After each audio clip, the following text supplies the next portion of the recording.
যদি সবাই ফিরে যায়, ওরে ওরে ও ভাগা সবাই ফিরে যায়, যদি গহন পথে যাওয়ার কালে কেউ ফিরে না যায়, তবে পথের কাটা তুই রক্ত মাখা চরণ তলে একলা দলরে, তুই রক্ত মাখা চরণ তলে একলা দলরে, যদি তোর ডাক শুনে কেউ না আসে তবে একলা চলো রে।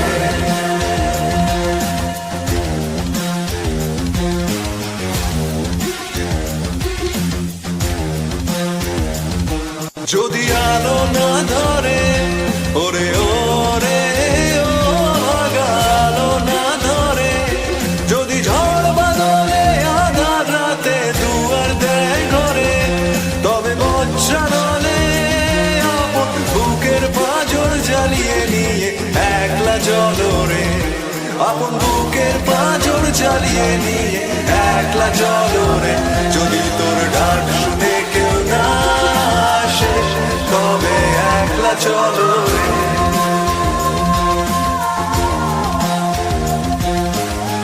একলা চলো, একলা চলো, একলা চলো, একলা চলো রে।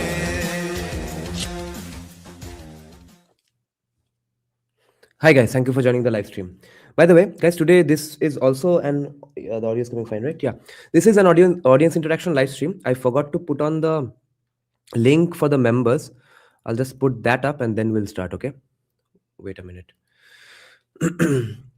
So this is a speech. I think it's a discussion of his book essentially at the University of Sussex. Let's see what he has to say. I have not looked at this. This will be the first time I'm hearing all about it. I'll just post it. So anybody who wants to join in can join after the live stream, preferably. Tonight's joining stream, and of course live chat questions and points will be taken anyway. The joining stream link will be only for members because capitalism is a sucks. Let me just check out what are the comments so far. बहुत सारे comments आ गए हैं. अनन्या शुक्ला को गुस्सा आ गया. Afro-Dalit savior, yes. Caste matters by Yengde, no? How was it? Anybody knows that UK academia is of a bigger joke than even its European counterparts as of now? Even LSE is now going for heterodox economics and all bullcrap nowadays. No wonder LSE's ideological positions are sad. I only got introduced to Suraj Yengde in Snakes in the Ganga book by Rajiv Malhotra. If you want to see pure brain nerds or unpoiled content, the UK is filled with that. And some of the other side is not the conservatives, but the likes of Nigel Farage भोसड़ी के, जो Tommy Robins को defend नहीं कर सकता है, वो क्या कंजर्वेटिव बनेगा रे? हाँ, वो I don't know if people will get pissed off with me saying this, but I believe in more ways than one. Tommy Robbins is the Veer Savarkar of UK in their context, at least on the political side. So, if you just like people did not stand by Veer Savarkar, and as a result of that did such a damage to the country. Nigel Farage is like that. And when he did Dalit Lives Matter during BLM protests, which literally no one cared about. Some of the points that he puts out is true. Upper caste implicitly and unknowingly sometimes lampoon people from suburb. Oh yes, of course. Subconscious casteism to hai hi. That is the point of the BBK discourse. Anani Shukla, you're not upper caste probably, so you don't know how unfair it is. It's dog shit. No. अरे भाई, unfair लग सकता है क्योंकि तुम हमेशा consciously कर नहीं रहे हो, बट सबकॉन्शियसली होगा, वो तुम्हारे हाथ में नहीं है, क्या करोगे?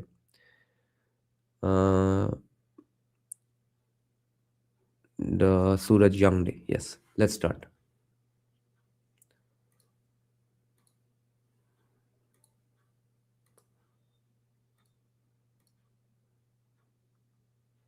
अपर कास्ट को खाली पीली गाली देना ठीक नहीं है क्योंकि कॉन्शियसली नहीं हो रहा है. कॉन्शियसली जो हो रहा है उसके लिए तो गाली डिजर्विंग है, मगर जो अनकॉन्शियसली हो रहा है उसके लिए गाली कैसे दिया जाए?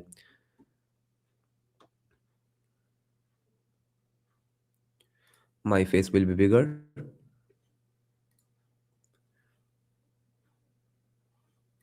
Influential, prominent Indians, young Indians. So that's also great. The two discussants who are joining us are Dr. Karuba Munasamy, who joins us, who's an anti-caste activist. I'd like to give out one spoiler so that you'll stick around for the entire podcast. Academic Man has told me that in the end there was a Dalit girl in the audience who destroyed him in an argument in some way. Okay, let's see what happened. Researcher and advocate who's practiced in the Supreme Court of India and the High Court of Madras, and her work has focused on caste-based discrimination and related violence, gender issues, queer rights, and human rights violations. She has a doctorate in law from Middlesex. और by the way अनानी, वो subconscious casteism सिर्फ upper caste नहीं करते हैं, हर cast हर किसी के ऊपर करता है, जो कि सावरकर का पॉइंट था टू अम्बेडकर कि आप तो ब्राह्मण ब्राह्मण ब्राह्मण किए जा रहे हैं, महार भी तो कास्टिज्म करते हैं उनके नीचे जो है. तो similarly I don't have any lower caste friends. I don't have any Shaha friends. Okay. Mohini is the first Shaha person I've been able to hang out and have fun with a conversation. Everyone else Shaha in my life is my family members, therefore I hang out with them. But my friends, I've said this repeatedly. How else is that? Okay, all my friends, all my ex-girlfriends, all have been either Brahmin or Vaidya or Kaista. Because our consumption patterns match. Consumption patterns are everything in a caste situation. No, what Jai Bhim people are doing against the upper caste is not exactly casteism. It's just your generic run-of-the-mill hatred of one group against the other. Casteism is a very distinct kind of discrimination and hatred against a group. Okay, so you can say that the hatred that Jai Bhim is doing, that kind of hatred is the mother kind of hatred that any group will hate another out group. Okay. But it encompasses various strands of types of discriminations, amongst which one of them is casteism. So the Jai Bhim one is just the generic one. This one that one caste does to the caste below them, that is a very specific kind. Like Bhupen of Navavimarsh. He says that he has said this on the live stream as well. I don't have friends, etc. Why is that? He's stuck in a cleft habitus situation. Okay, उसका जो पढ़ाई है, उसका जो circles है, वो वहां पे यूजुअली होते हैं अपर कास्ट, मगर उसका कंजम्पशन पैटर्न नहीं है अपर कास्ट जैसा,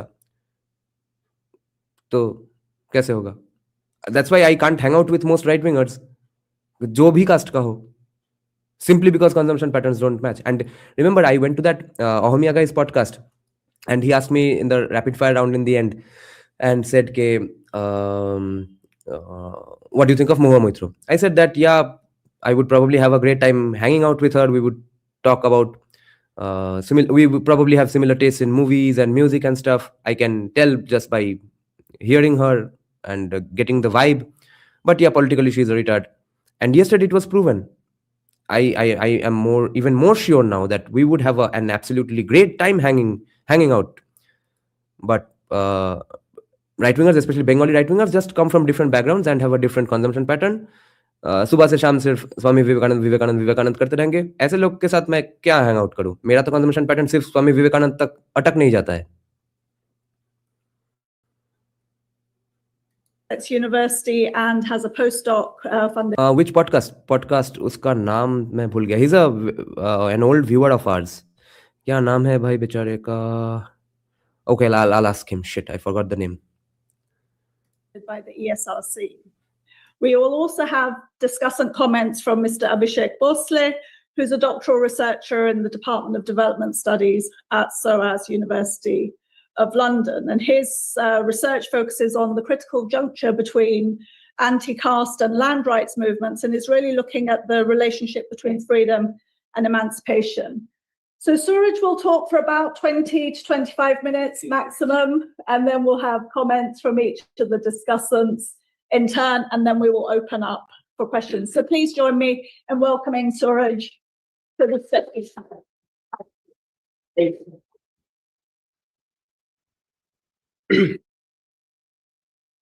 Thank you very much. To begin with, I want to, again, we had to run around, so thank you. My story, I grew up in Nanded, look forward to hearing and learning from.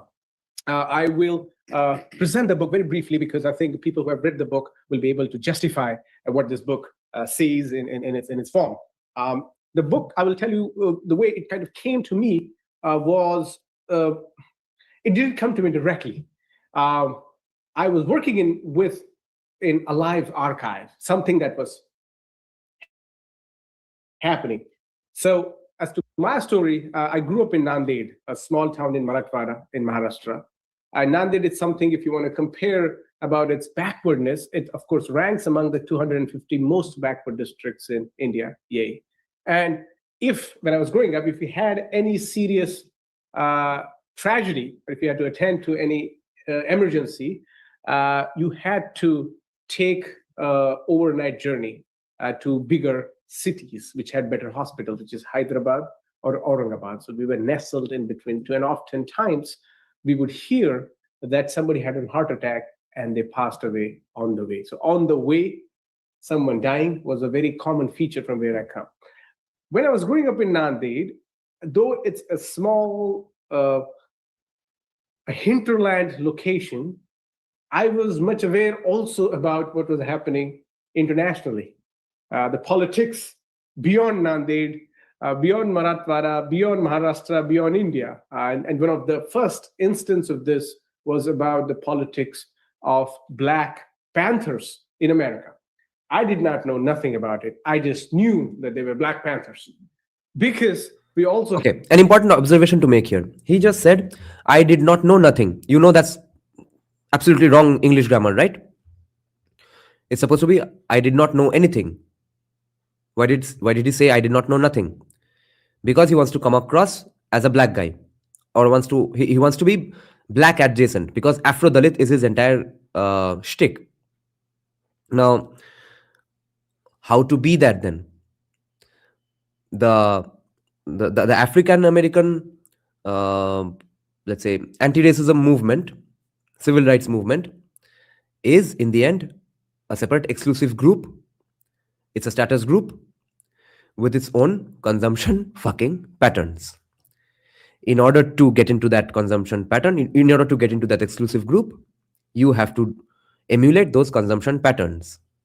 Just like the Durga Puja celebrations, the kind of Durga Puja celebrations, the kinds of clothes you see on Bollywood movies is nothing but the Durga Puja that is celebrated by only Kaista families in just North Kolkata.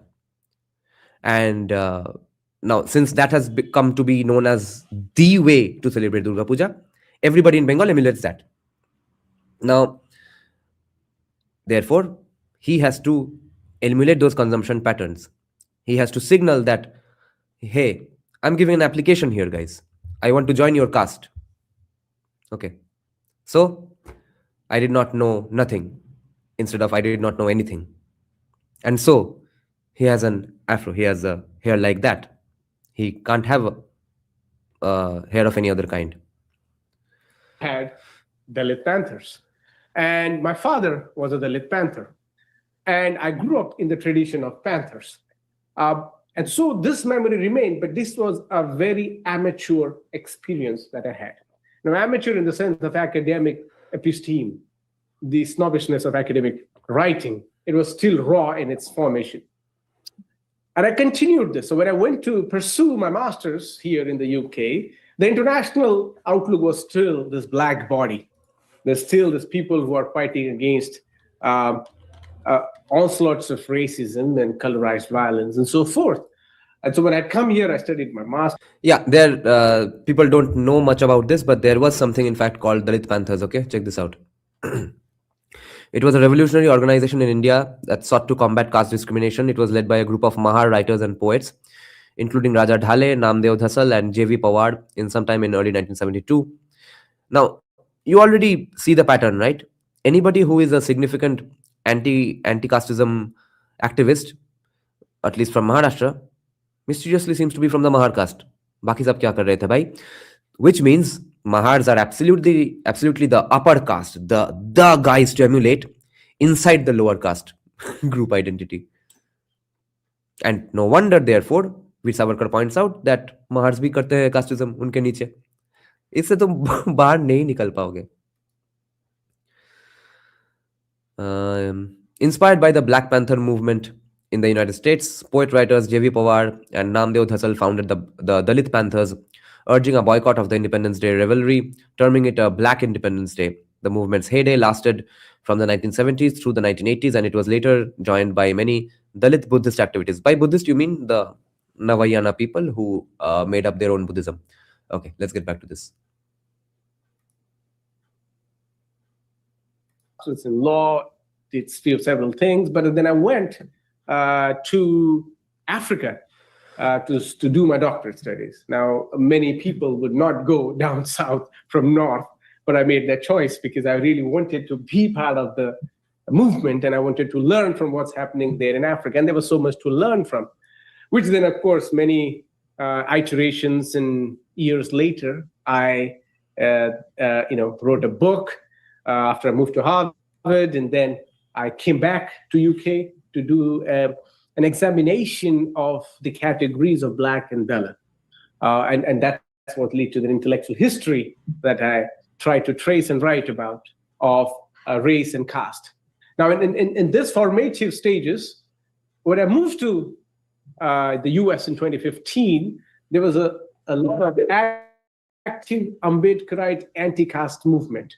I naturally was part of it because I grew up within an Ambedkarite anti-caste ethos. And so for me to find kinship with an existing people, so it's almost like Dalits who have made it and who are Ambedkarite, they are also default activists in the sense of if you are claiming your position as someone who belongs to a community and lineage, you claim a heritage, which is... I don't know what he's about to say, but he's practically describing a caste of its own. Okay, we are an exclusive group with our own consumption patterns. And in our own consumption pattern, in our own exclusive myth making, Ambedkar is our God, and we say good things about this God and do activism. That's our caste profession. Wait, I'll get to that later. To challenge the hegemonic order of caste. So inadvertently, I became is to challenge lineage. You claim a heritage, which is to challenge the hegemonic order of caste. So, which is where you also end up furthering the phenomenon of caste. So inadvertently, I became part of that struggle, and I was helping our organizations write statements and so forth. And this was Modi's rise. So this was Modi 1.0, and there was lots of atrocities happening, and we had to take action, and Rohit Vemula happened. And so I was participating in various activities, and I knew there is something here that could be retold in a way that is necessary for future generations to remember. But I did not know yet. So I started collecting this kind of porous archives in different ways, in different forms. But then when I went for my first PhD in South Africa, I had studied about indenture laborers and stuff. But then I couldn't really see much emphasis on what we see today as caste studies of migration. And so I did a paper about caste among Indians in South Africa. Nice. And that paper was basically studying contemporary generations. There was not much access to archive. Eventually, when I undertook this project to write this book, I was looking at several movements happening, pre-COVID era, COVID era, post-COVID era, and there was so much. I mean, this is certainly a very defining few years that will really tell us what probably next few decades will look like in the sense of how politics is being reshaped. There's fascism, there's all kinds of rhetorics against immigration and so forth. There's a rise of refugee activism, and also there is equally pushback by the right wing. And so I was looking at these issues, and I thought, let me make an intervention here, and let me tell the world. And this is something the book attempts to do it, which is to help us really figure out and distill the two kind of past centuries divides, capitalism and communism, or left and right. There's something more, there's something in between, and there's something in both that we ought to not really reduce and discard. And so I was looking at, and Dalit activism overseas gave me that perspective, the Ambedkarite diasporic activism that happens. And so in this book, I traveled to nearly 15 countries documenting the lives of laborers. And the quest began with the position of Dalit in a political economy of caste.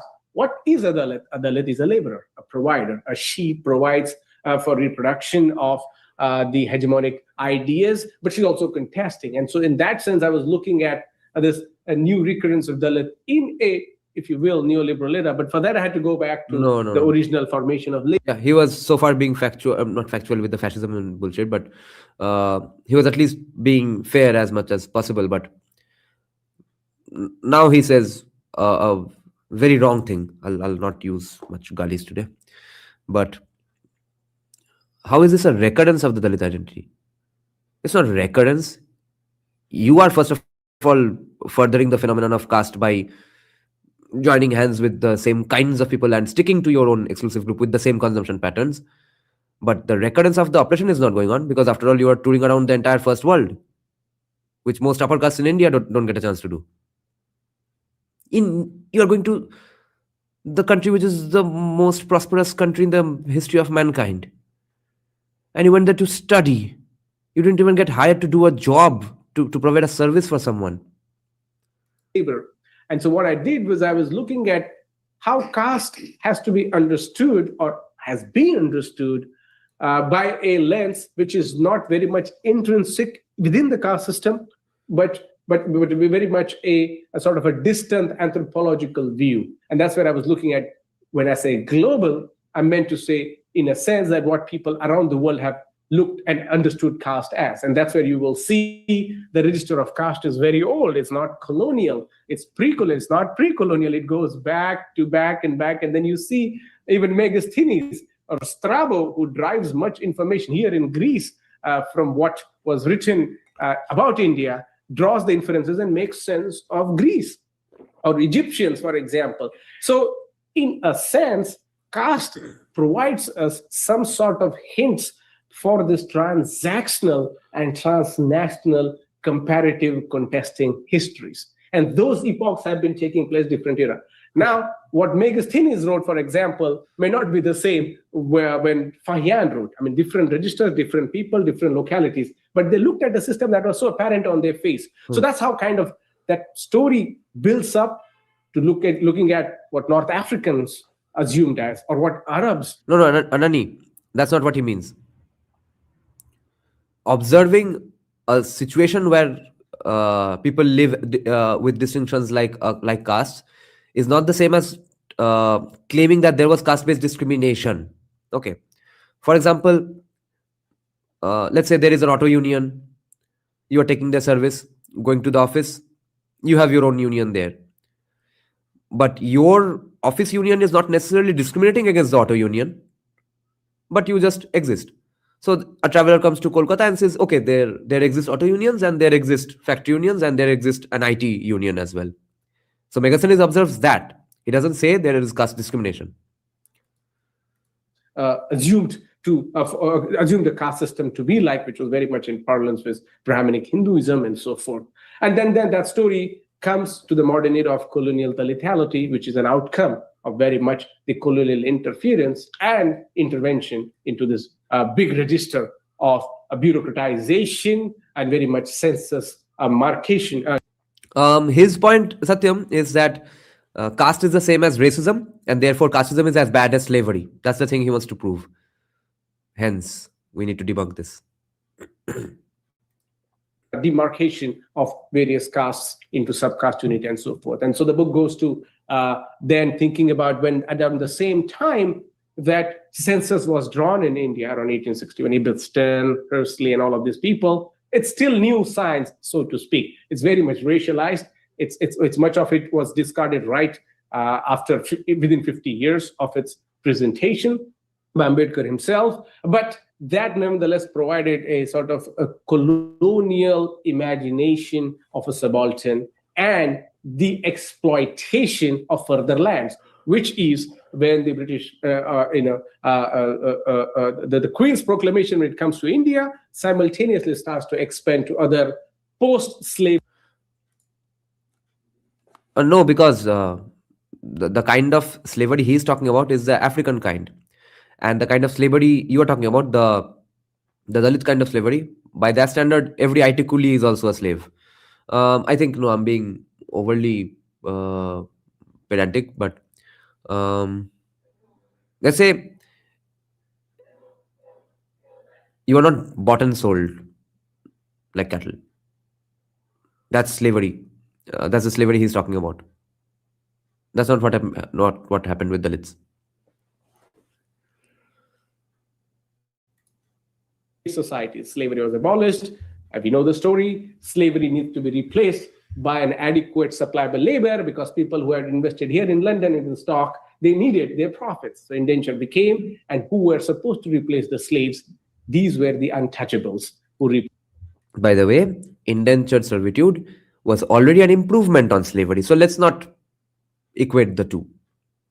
I'm not saying that people were so humanitarian that they came up with a beautiful idea like indentured servitude to replace the evils of slavery. That's not what happened. But it still was not the same thing. Different socioeconomic conditions called for indentured servitude instead of slavery, of course. But it was still a much better prospect because you got paid and stuff. You were practically a guy stuck in a job forever, and you were taken there, but you had your own home and family. So your life was way less freer than it was today, but you were a guy doing a job. Um, I heard two different things on this, on the salary issue though. Can anybody clarify? Did indentured servitude people get salaries as well? They used to get food and stuff that though even slaves got. I knew they got food as well. At least the first batch, that was first group of people that were taken to Mauritius, and they were not being taken to Mauritius against their will. Remember, indentured labor was just as bad. You are from Guyana, VXT, right? Do you know, were your parents descendants of indentured servitude as well? Tell us something about it. replace the slaves, and thus their itinerary over several continents So he's saying that indentured servitude people were mostly Dalits. became, and who were supposed to replace the slaves? These were the untouchables who replaced the slaves, and thus their itinerary over several continents, but more importantly, within the Caribbean, or we see within Australasia, Indian Ocean. So the way Atlantic provided a passage for slavery, Indian Ocean provided a passage for indenture. Here there was a subordinated African labor that became slave. And in this case, it was a subordinated Indian South Asian labor that was Dalit. So here then the book kind of looks at what happens to caste once it migrates. And within this kind of distant old diaspora, I couldn't really find a Dalit person who would confidently attest to his or her Dalit identity, but castes exist. So the system that caste can exist without the uber Dalit really finds a place within this diasporic space, because majority of the ones who went, they're nearly 33% within the average census of indentures were Dalits or Shudras, again, lower castes, which we call today backward classes. They formed an important repository. They were majority who were there. And these are the groups who then assimilate or recreate themselves in a new identity. And so when I was trying to look for a chamar or a dome, Yeah, they were untouchables and hence segregated. But he's not making the connection with slavery because of that. He's making the connection just because the job was similar.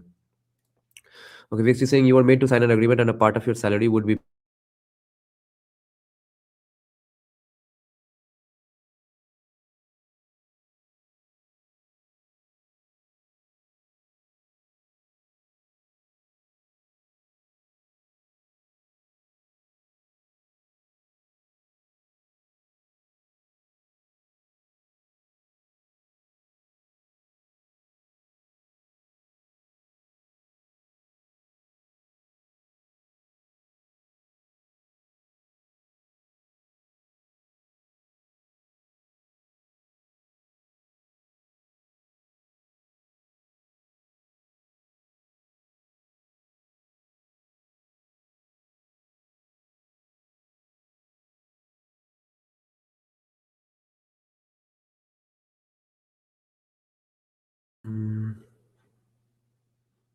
Can you all see me now? There's some weird glitch going on with StreamYard.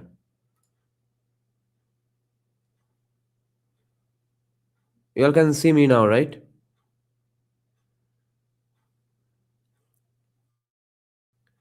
Yeah, I think everything is fine now. Okay, cool. Yeah, back. Okay. Okay, so VXT is explaining us. You were made to sign an agreement. He's talking about indentured servitude. And a part of his salary would be paid in India to people who could hardly read or write or understand the terms of conditions of their agreement. That part is true. There was definitely a clear exploitation about it. Although whether it was exploitation by that era standard, I don't think so, because it wasn't like life in India was really awesome to begin with. But why are you saying this is the same as slavery, the slavery he's talking about? Because otherwise there would be no agreement and there would be no salary, isn't it? Maybe you could argue that the degree of suffering that they faced in that era was the same as the degree of suffering faced by slaves in that era. Because after all, even for the slaves in the slavery era, it wasn't completely astounding and shockingly bad, because they knew, yeah, defeated tribes do get taken up as slaves by other warrior tribes in Africa. There was slavery in Europe, etc. The Slavic peoples, the Slavs, that word comes from slavery itself. At one point, I don't remember the names, some Greek, some Roman Empire bureaucrat is telling the king or some other bureaucrat that don't hire slaves from that England or mainly from Europe area, because they are not very good at their job and they can't be trained, etc. Roman Empire had plenty of slaves. It wasn't just America. So the degree of suffering was pretty similar. That, oh yeah, my life sucks. Oh shit, now it sucks a little more. Oh my god, fuck. But but compared to today, the distance between 2026 and indentured servitude is definitely not the same as the suffering in distance from 2026 and slavery of Africa. That's what I'm saying. Okay, let's see VXT's replies. At least in Guyana, the locals hated us because we were co-opting with the British, and the British treated us like inferiors anyway, with no change, with no ways to change it, because you've signed Girmitya. No, but why is this same as slavery? Okay, let's continue now, and we'll keep an eye on VXT's comments as well. Lalit Hatwar is telling Ghulam dynasty. Yeah, Ghulam dynasty, Mamluk. I don't have any agenda. Most LC lower castes who were treated badly in the past, I think we should be more considerate towards them. It wasn't all bad by the standard of that era. That's the only problem with the discourse. Or a Bangi or a Paraya, there's no existence of people who could confidently attest to that. But there are nevertheless Brahmins, there are Khatris, and various others dominating classes. So it really gives us a complex picture of what happens. And so that then picture comes to contemporary migration happening within the Middle East, the Ambedkarite diaspora that's actively contesting against caste through the ethos of anti-caste movement that is drawing direct inspiration from Indian movement. And much of the UK activism, for example, is a direct output of Ambedkar's activism that was formed through Republican Party. Republican Party cadres come here. They formed themselves 1960 onwards. We see a vibrant Dalit movement existing, which is trying to use... Yeah, good question, VXT. I think the African slavery was worse because there was absolutely zero consent in it. That's all.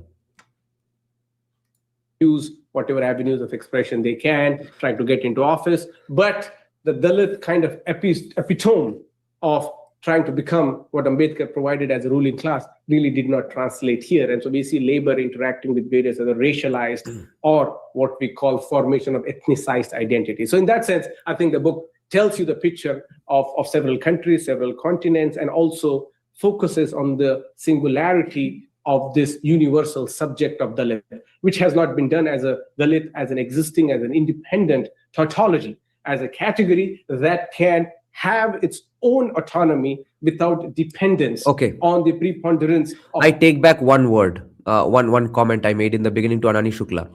I was explaining to Anani Shukla that lower castes discriminating against upper castes in any way is also the exact similar kind of casteism. I said that is not the case. It's casteism only when upper caste, any caste does it to a caste lower than them. The vibe I'm getting from Yengde here is so exclusionist that, we have our cool space, you can't enter it. I have to call it casteism. Yeah, there's no upper or lower to this. VSC Singh, I'm talking about the experience as a laborer once you've already given consent, which again wasn't much of a choice for most of the people.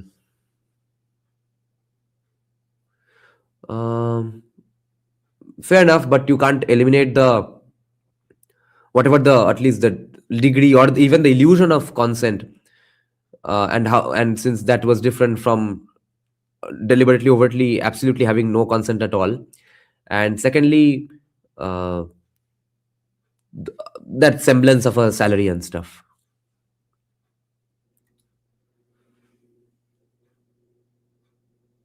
Other Hindu, Muslim, or fourth or national logics. They exist on their own, and nationality or national identity is but just a secondary objective for their own performative sense of a Dalit subjective.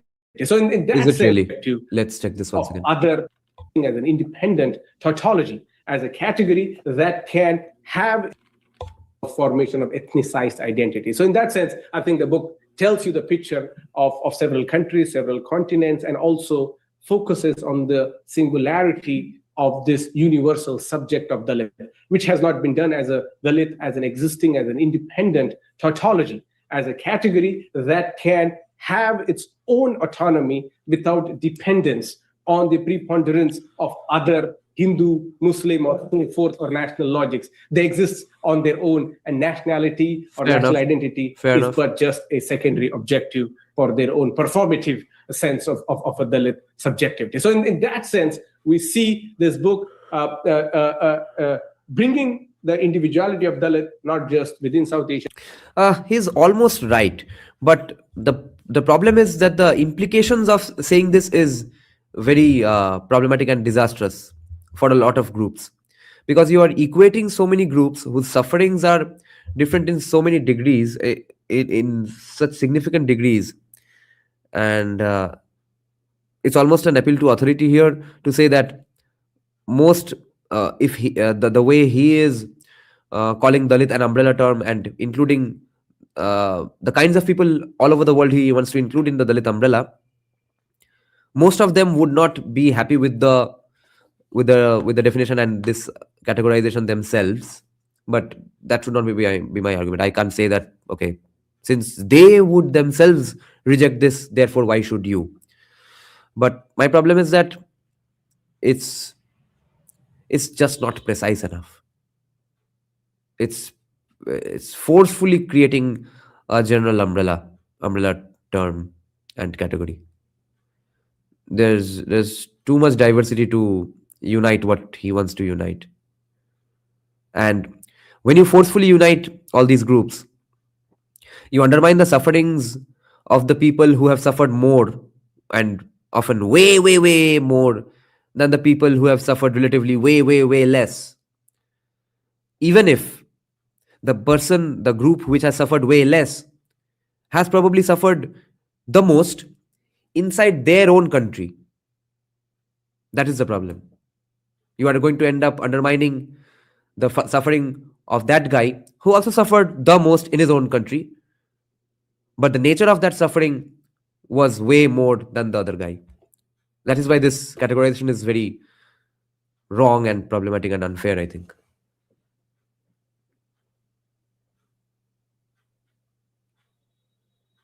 And confines, but it goes far beyond in different geographies. And this is a story which is really placing the global nature of caste, the commerce of identities that are exchanged, but where I call about the cosmopolitanism of Dalit universalism, which is not looking at self in a self-obsessed, inward way, but the meaning of Dalit is to look at outward solidarities. So that's where you will see solidarities with African American movements, solidarity with Africans, and so forth. So the Dalit universalism then becomes a very cosmopolitan.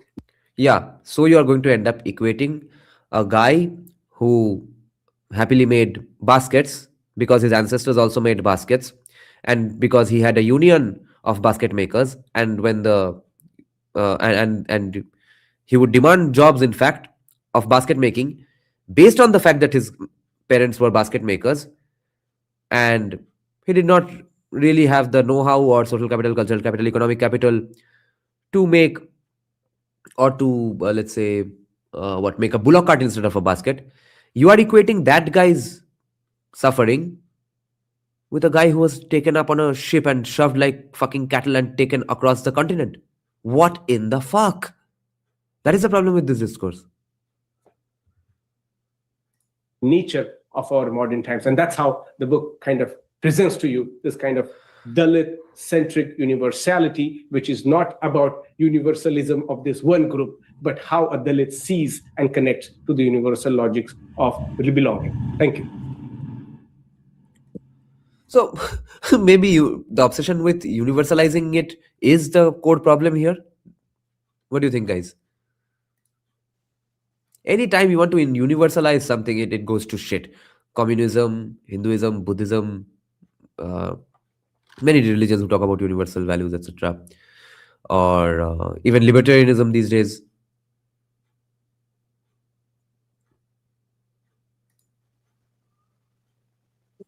What happens after this? Panel discussion? So thank you so much for that, Suraj. Next, we have Karuba, who's going to offer some comments. Yes. I'm very sorry. I was recovering from the cough, and then in the room I stayed. Yeah, Neon, pretty much. But not just oppressed in any and every way, and not just because of economics, but oppressed in the status exclusion way. But even that exclusion, even the discrimination has been in different degrees in different places, right? Therefore, it ends up being completely wrong. Last night did not have the heater. So, Sorry about that. so before I start discussing the book, my comments on the book, I think I need to establish where I come from so that you can understand why my comments are in the way it is. So, Yeah. Oh my God. I hope a day comes when we don't say where we come from. We don't say as a XYZ I'm saying this. You don't give an apologia for your argument. You make your argument so strong that they stand on their own fucking legs, not based on where you come from, what your reasoning is, or what your lived experiences are. Every experience is lived experience. What other kind of experience there is there? Huh? There is an unlived experience which you suffered in between your past life and this life during transmigration. That's your unlived experience, and this is my lived experience right now, being in front of this mic. So this is, you start your argument with an apologia. It's very disappointing. But again, this is the woman who's probably going to destroy him in the argument, according to Academic Man. Let's see. I am a Dalit woman from Tamil Nadu. While Suraj was exposed to Black Panthers and Dalit Panthers, I was exposed to Liberation Panthers in Tamil Nadu. Unlike Dalit and Mahar politics in Maharashtra, I come from a social justice politics where everything is inclusive.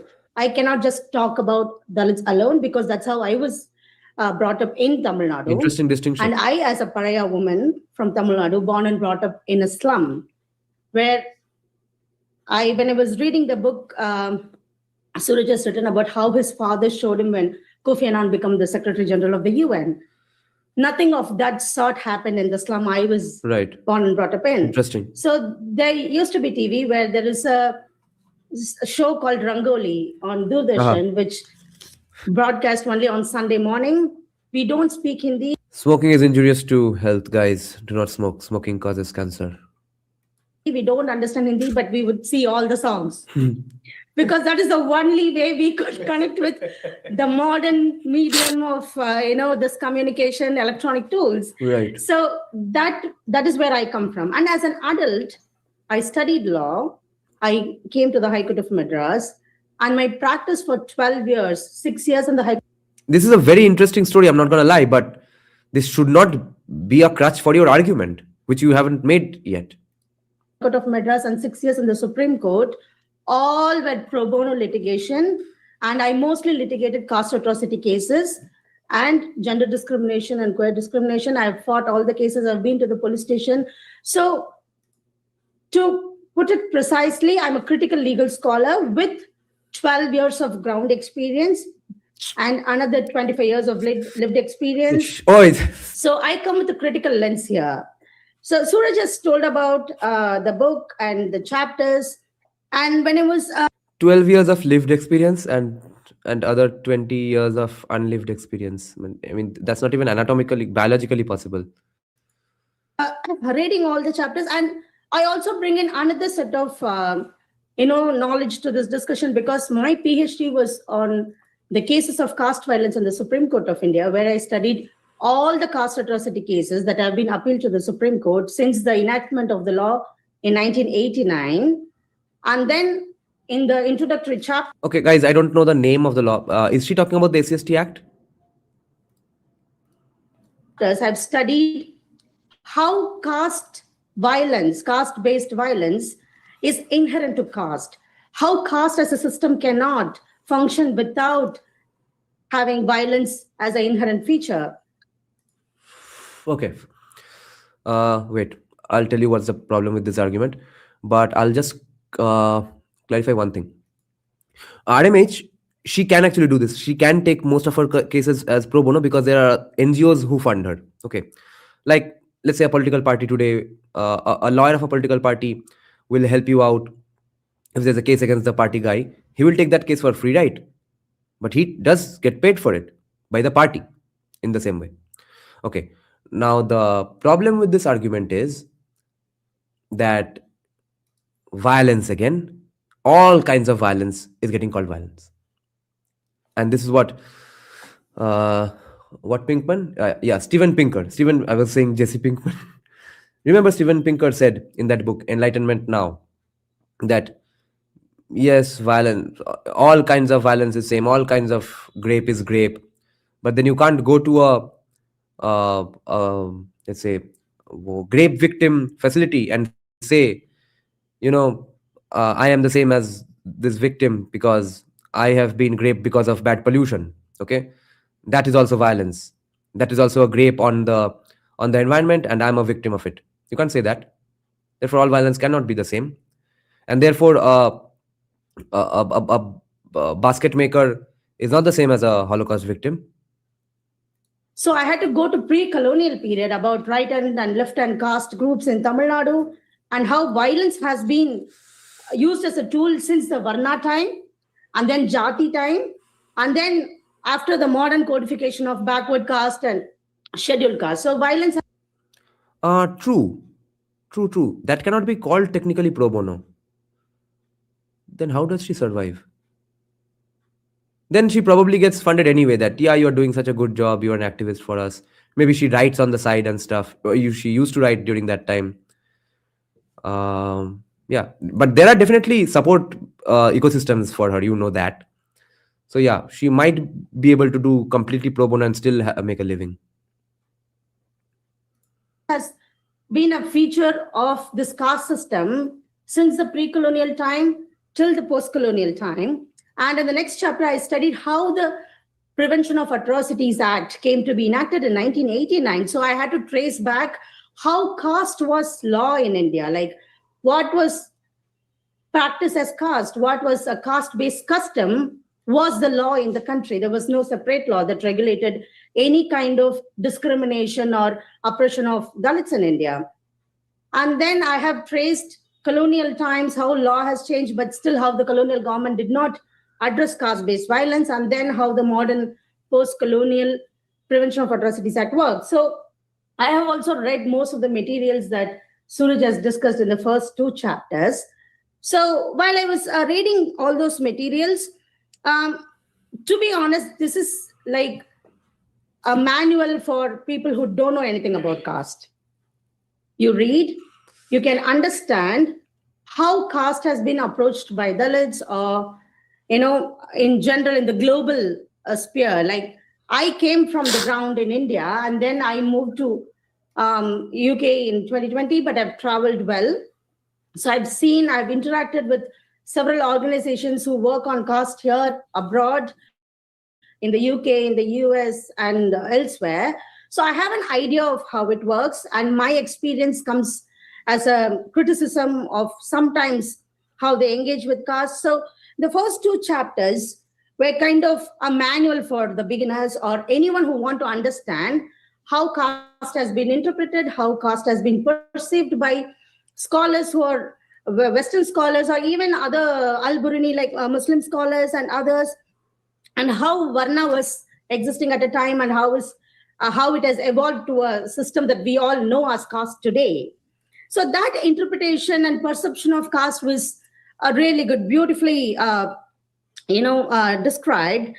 But while going to the further chapters on race and caste in the age of Dalit Black Lives Matters, I was having a different idea of how the chapter would be when I started reading it. Because to me, Dalit Lives Matter was, something that was focused in the abroad when there is a violence there in India, back in India. For example, I was talking about Hathras on Al Jazeera, BBC, everywhere, because Hathras gang rape was not properly handled by the government. When Nirbhaya incident happened in Delhi, she was taken to Singapore, but the Hathras victim, she was in a government hospital. Here she is factually correct. It's a fair point to bring up. But it goes on in Bengal, and maybe she would talk about it if she knew of it. But the problem is, a lot of her fanboys and fangirls or senior professors who would say that, yeah, she's saying the right thing, a lot of those people will not say that the main reason the Arjikor movement happened is because she was a BBK from Kolkata. That's why. Just yesterday I made the video, yesterday or day before yesterday, I made the video about that minor girl who got raped in an abandoned Hind motor factory just outside proper Kolkata. Have you even heard of it? Nobody gives a shit. Just about 4 days after the Arjikor incident, an 8-year-old girl in Kuch Bihar got raped by a 58-year-old Muslim man. Nobody gives a shit. So, in the end, not all of you are honest actors in this. You will pick and choose the victim. You will pick and choose the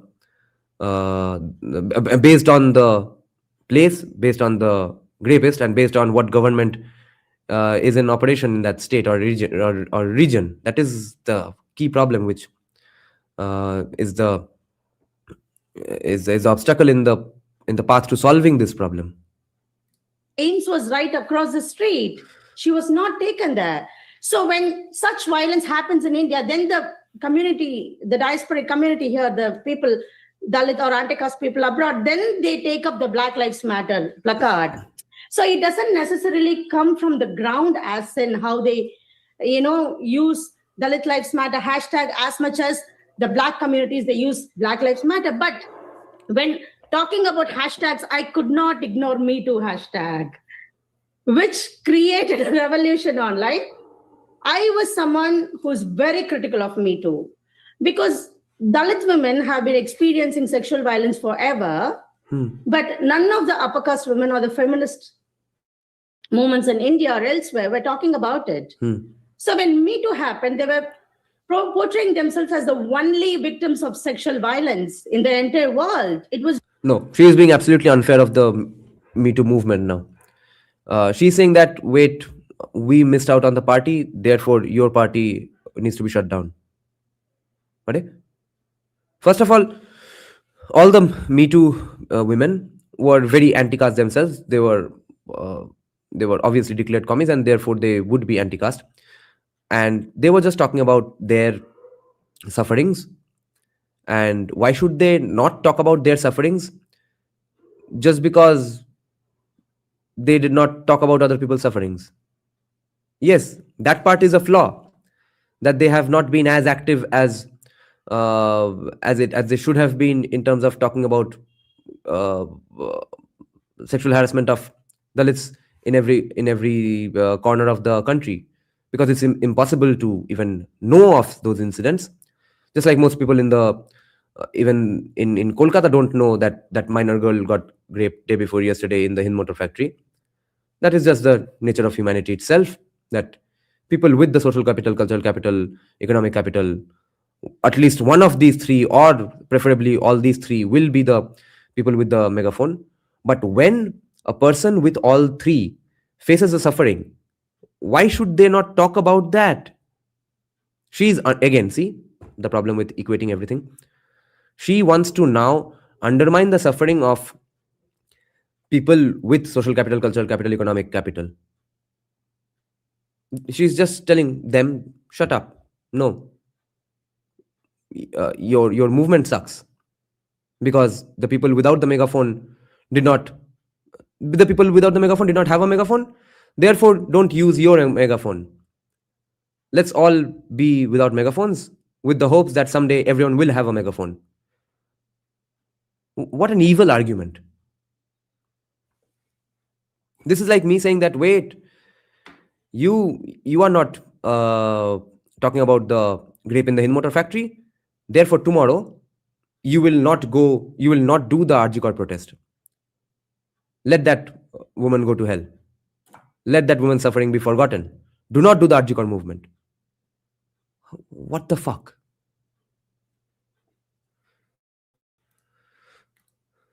Very disturbing for me, because every time there is a sexual violence against a Dalit women, we used to stand on our own. There was no solidarity at all. But factually correct and fair enough. But why should the people who did stand on their own as well, but just happen to have a bigger megaphone, not stand on their own as well?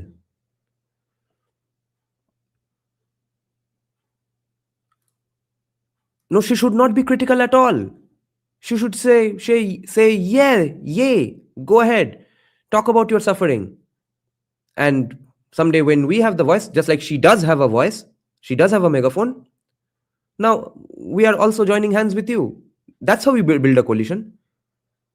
Because a coalition and an alliance is what they want. VXC is saying, I know a lot of my African American friends who are completely against the BLM. Lil Wayne answers on the topic. You are very informed and educated for a rapper. Yeah.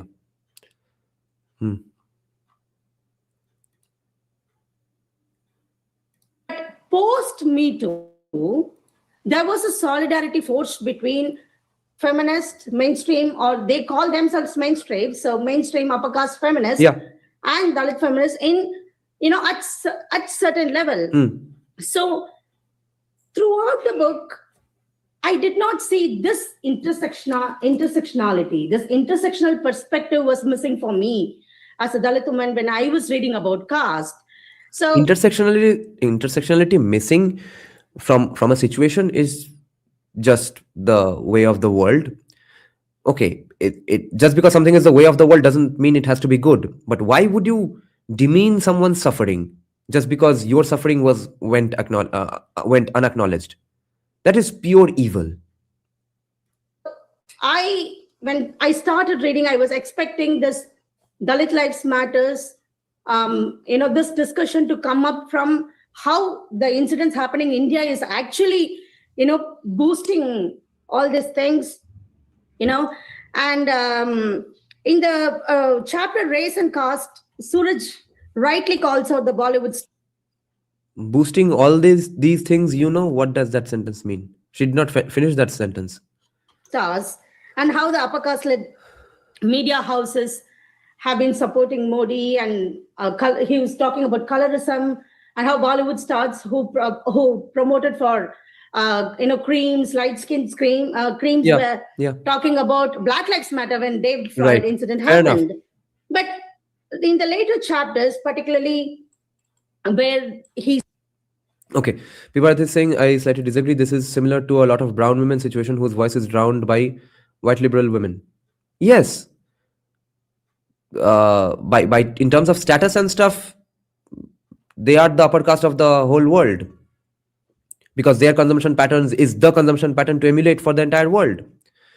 But then the brown woman should not say that, wait, my voice is getting drowned, therefore you also shut up.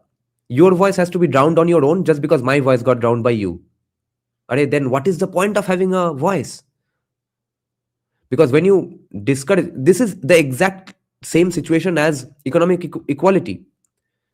Okay, when you try to make everyone equally rich, you end up making the entire society equally poor, because everyone becomes unproductive. Because you are saying that unless the poorest guy becomes as rich as you, you are not supposed to do things that make you rich. Or even if you do the things that make you rich, we will tax you to hell and make you as poor as that guy, or try to make you equal. Then that guy either moves away from that place or stops being that productive. Who suffers when that guy becomes productive or leaves the place? That place. Hence West Bengal. Hence Cuba. Hence today's California.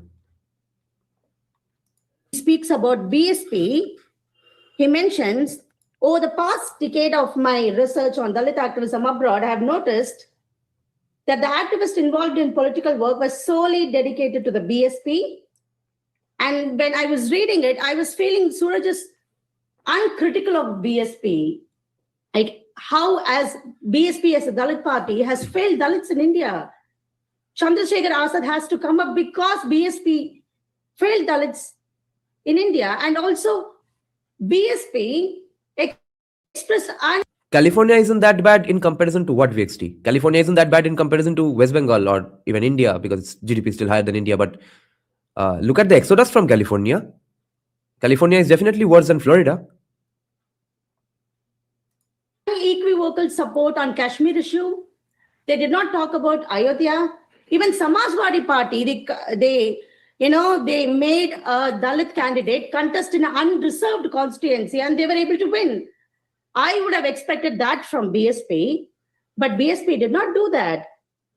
And when it comes to BSP is not a Dalit party anymore. We need to understand that, because they have also fielded upper caste candidates just to win the election.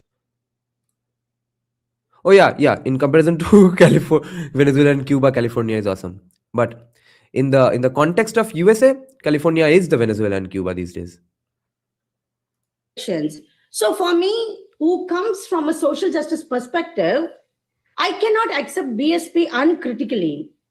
And at the time where Dalits are aligning with right-wing forces for whatever reason, I think when we talk about solidarities between Black Lives Matter, Dalit Lives Matter, Black communities, sorry, I need to take one more minute. So Black communities and how we force solidarities, I think Dalit men also should stand against.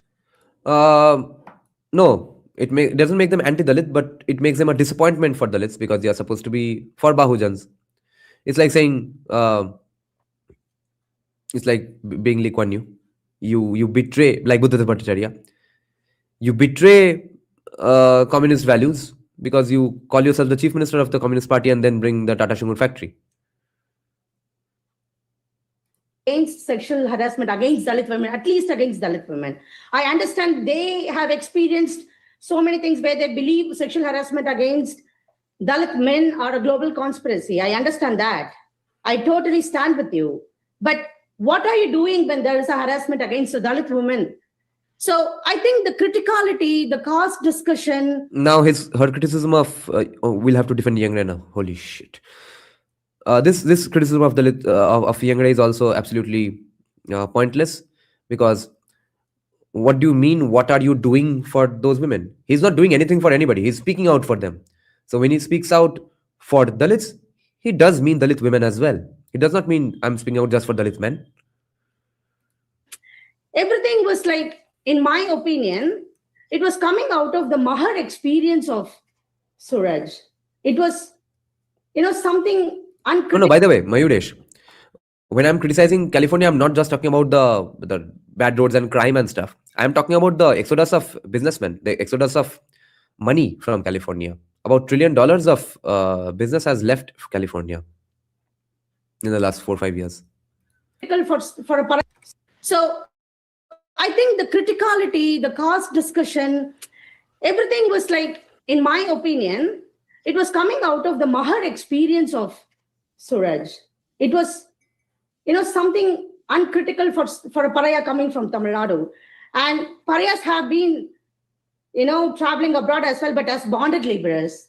In Malaysia, we did not come to the UK to study, higher education like Mahars did. So I come from a very different political landscape. Right. This is again a fair criticism, which I was talking about. That Yengde seems to be conveniently ignoring the Mahar fun party that's going on in the Dalit discourse in at least North India, if you consider Maharashtra a North Indian state. Yeah, this criticism is fair. But the whole experience of reading the book was, understanding how caste has been perceived by people who have lived abroad, who have had all their experience relating to caste abroad. And I would have expected a little bit intersectionality. Thank you very much.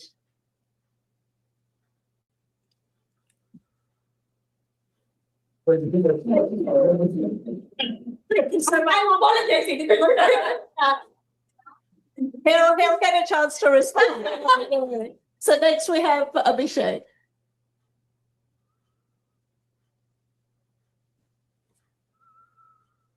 Okay. No, she's not saying just that. She is saying that, but she's saying that yes, my consumption patterns did not get recognized by you. She's kind of claiming that you are the upper caste here. I suffered more. Okay, Native is saying 90% cases in the SCST Prevention Act is on other Dalit communities or other OBC communities. Brahmins, Kshatriya, Vaishya hardly do any SCST violence except for systemic violence, right? Even that should not be called violence. That word violence should be reserved for much serious situations. But yeah, other OBC communities, yeah, especially in the south. Thank you everyone for joining for this ride. Congratulations, Suraj, for this book. Thank you, Priya and Chandni, for organizing this event and inviting me on this panel. Just starting with my point, just show my agreement with Kiruba, but one more thing, we are still, as a Dalit movement, anti-caste movement, facing the challenge. Immediately after 2002 Gujarat riot, Godhra things, Mayawati shared stage with Modi. Yeah. And we are still, it's difficult for us how to justify this. Now here comes Savarkar. Okay, bhai, unity to possible hai. Kyunki after all, here comes Ambedkar as well. When he says, what will become of Hindus if partition doesn't happen and they have to live with all these Muslims? He doesn't say what will happen to Dalits. That's the pragmatism and the awesomeness of Ambedkar, that he was able to observe that these people are completely ignoring the existence of Jogendranath Mandal. This guy is so surprised that after the Gujarat riots, the BSP shared a camaraderie with BJP. Why? Because the Dalit Hindus also knew that yes, that could have been us. We can be next. So we have to stand in this together. Even if they are unlikely bedfellows, which they are not, but unlikely bedfellows become unlikely bedfellows in crunch situations like this. ये तो होना ही है, क्योंकि threat और बिगर है कोई, जिसको लेके ये टॉक्स नहीं ऑर्गेनाइज किए जा रहे हैं यूनिवर्सिटी ऑफ ससेक्स में. क्या ही करे. So I totally agree with what you talked about the BSP and that thing. Especially, let me tell you, Suraj, and we share I think many things together because Suraj, we are neighbors from India. We come from Nanded. I am from Latur. We are from Marathwada. We both come from the Mahar caste. And so many times maybe you will feel like that, oh, it should not be like, as Kiruba mentioned, like Mahar, Marathwada and Maharashtra. Maybe I will give some references to these things, but I will not spend more time on that. But with these similarities, we have one major difference. Suraj, what I learned from the book, Suraj journey start with city. My journey, my story start with village, where my father was. This is an ambush attack on Yengde. because the two people who have been asked to critique or give a review of his book are technically lower in caste than him, even if they are from the same caste in name. तो येंगड़े को यहाँ पे धोने के लिए बुलाया गया है. देखो क्या क्या दलित बनेगा रे तू, तुझसे भी लेसर प्रिविलेज वाले को हम लाएंगे तेरे सामने. ये क्या कर दिया यूनिवर्सिटी ऑफ ससेक्स ने. Returned because he entered the temple or the school in 1960s. And because it's a very fair point. Okay, yeah, you might be a Mahar, but you are a Mahar from the city. I'm a Mahar from the village. Obviously, there's a difference. Just like a Brahmin Boy caste of Kolkata is not the same as Brahmin Boy caste of Bankura. Because then he migrated, he got the job. He came to city, but still caste was there. I completed my graduation in a small town in Maharashtra, in Marathwada, and then went to Pune for my higher education. Still, caste was there. I started working in the Indian universities for 7 years. Caste was there. I got frustrated with this thing.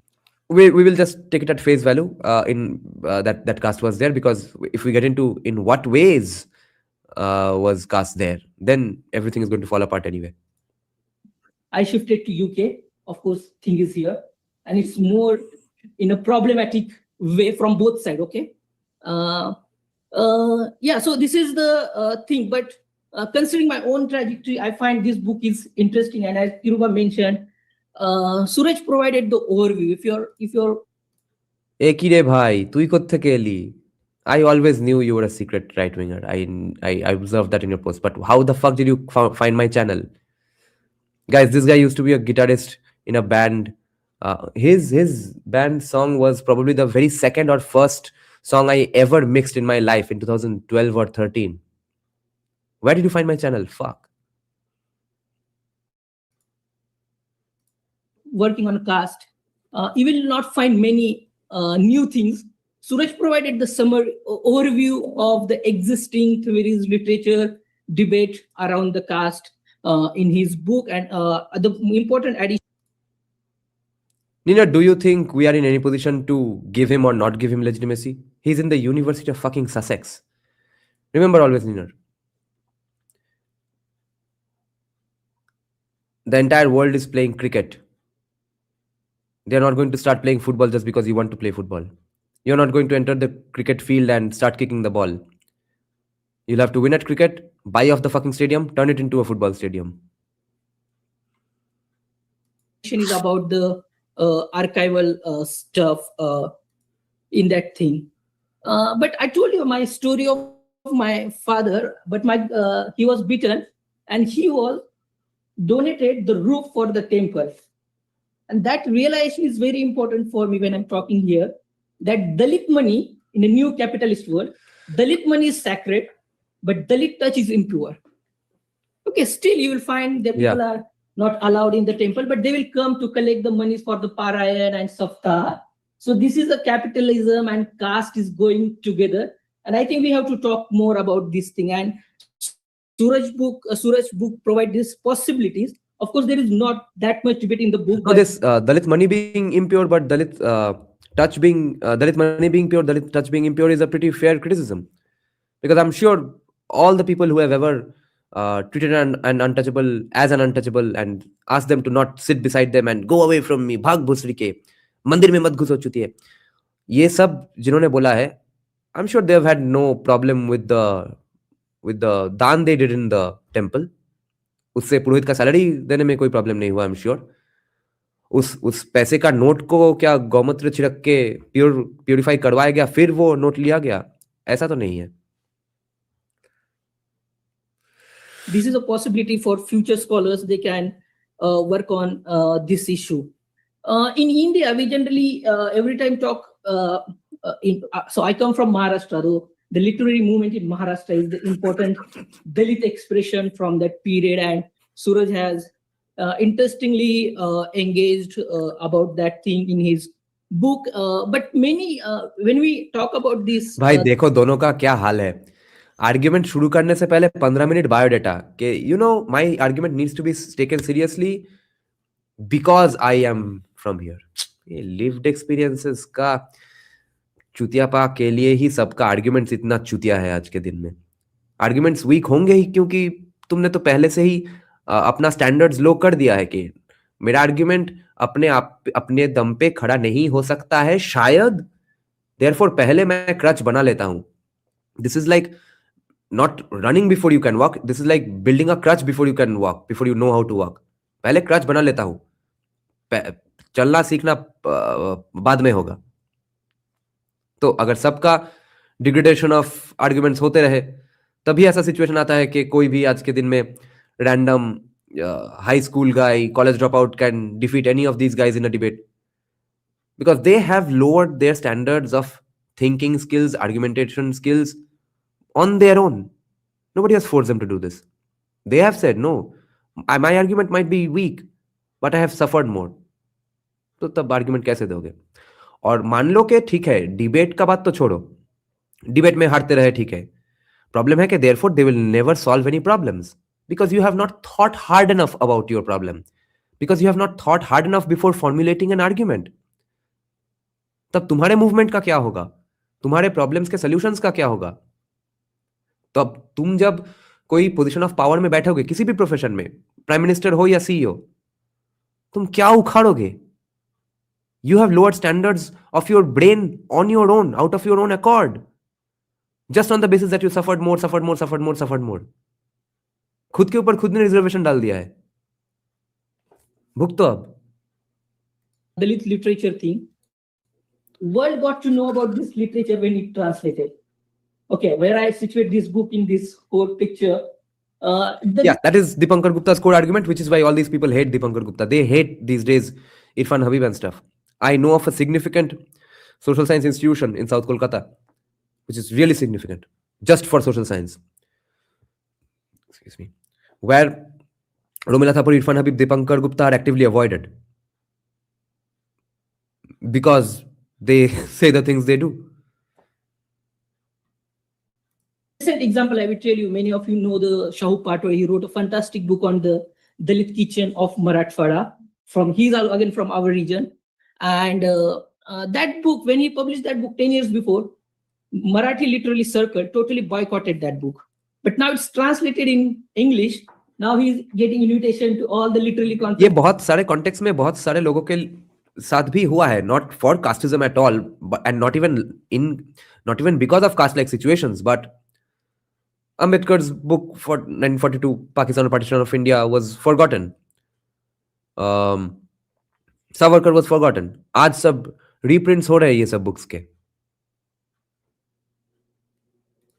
And everywhere. So this is, I find, this is a initiation point for the discussion from the Dalit lens about the caste.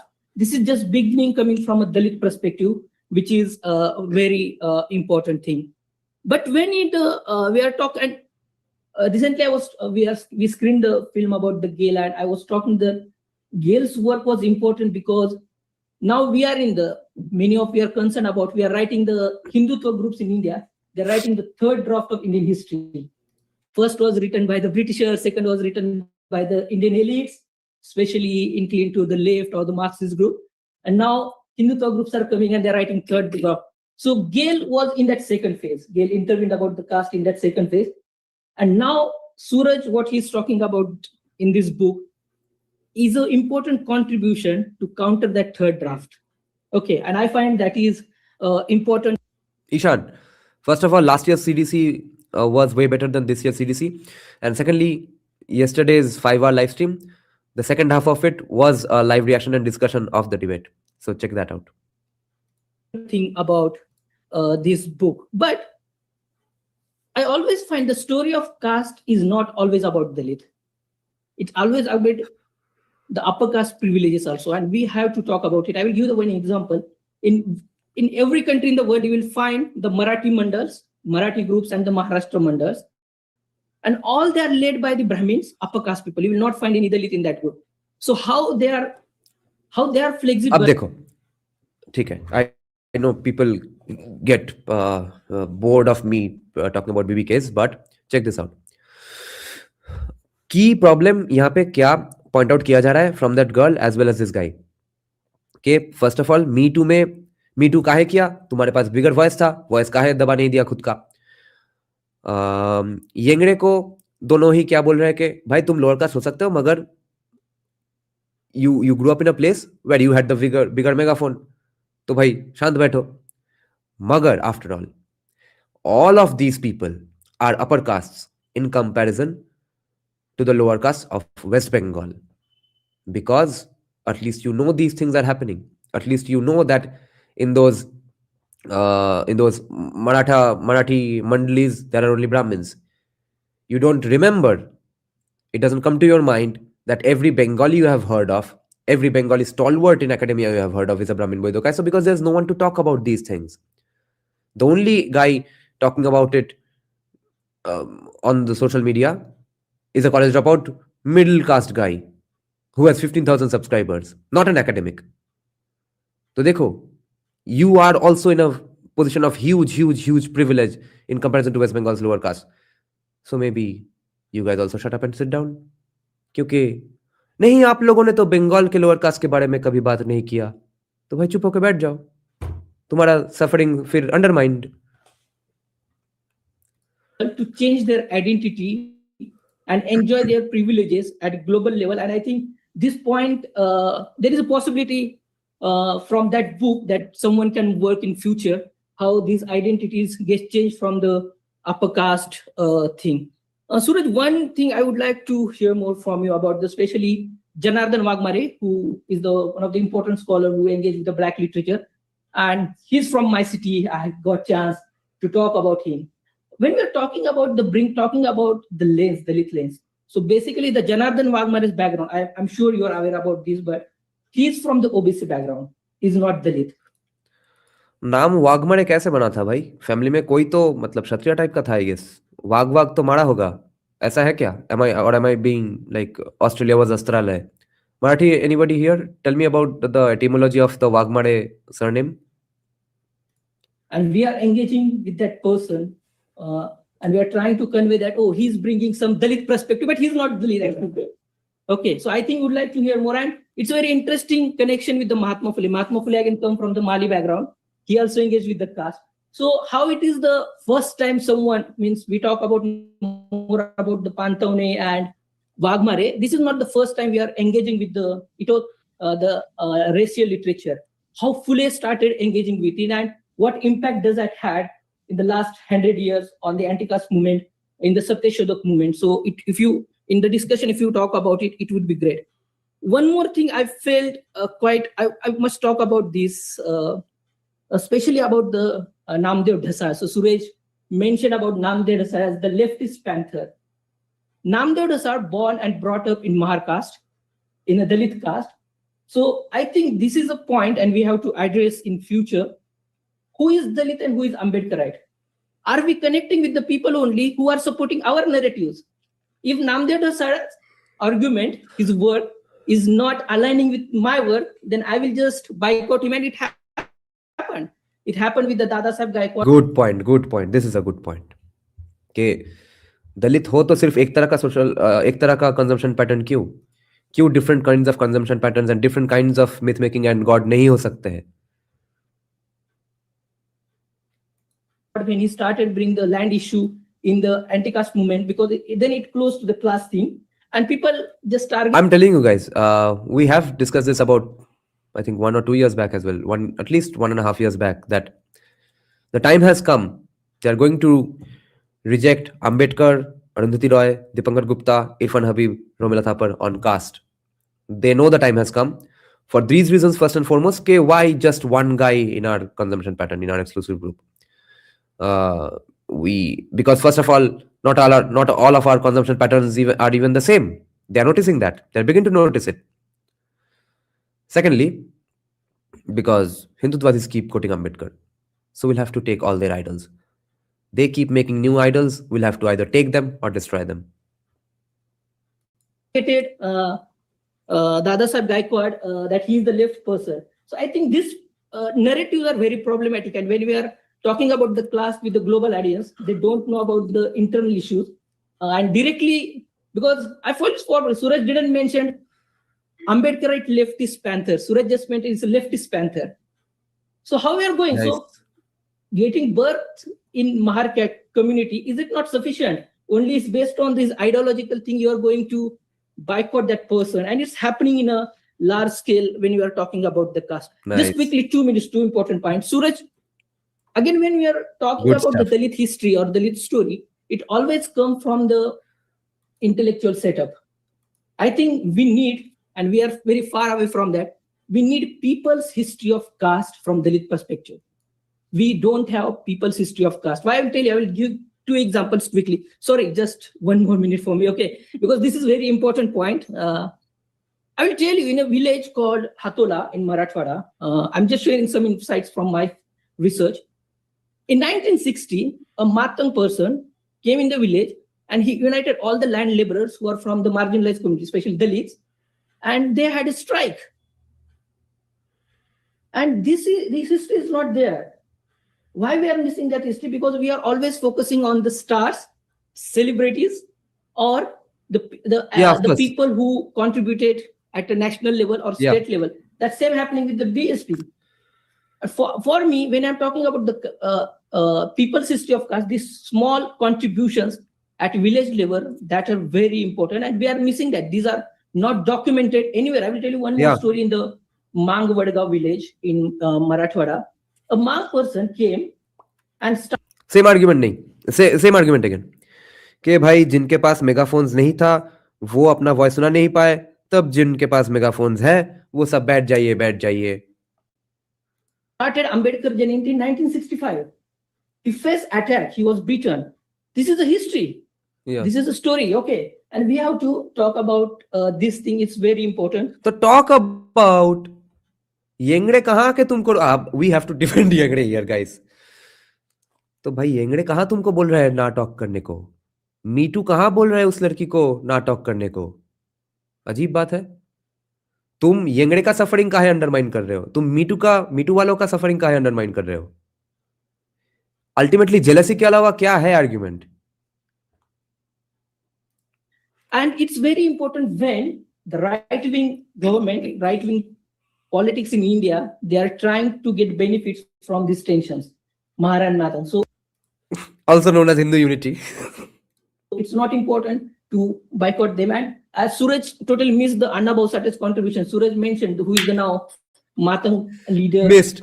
क्या क्या criticism हो रहा है येंगड़े का? Holy shit. ये तो Uno का dump पे हो गया बुसरी के.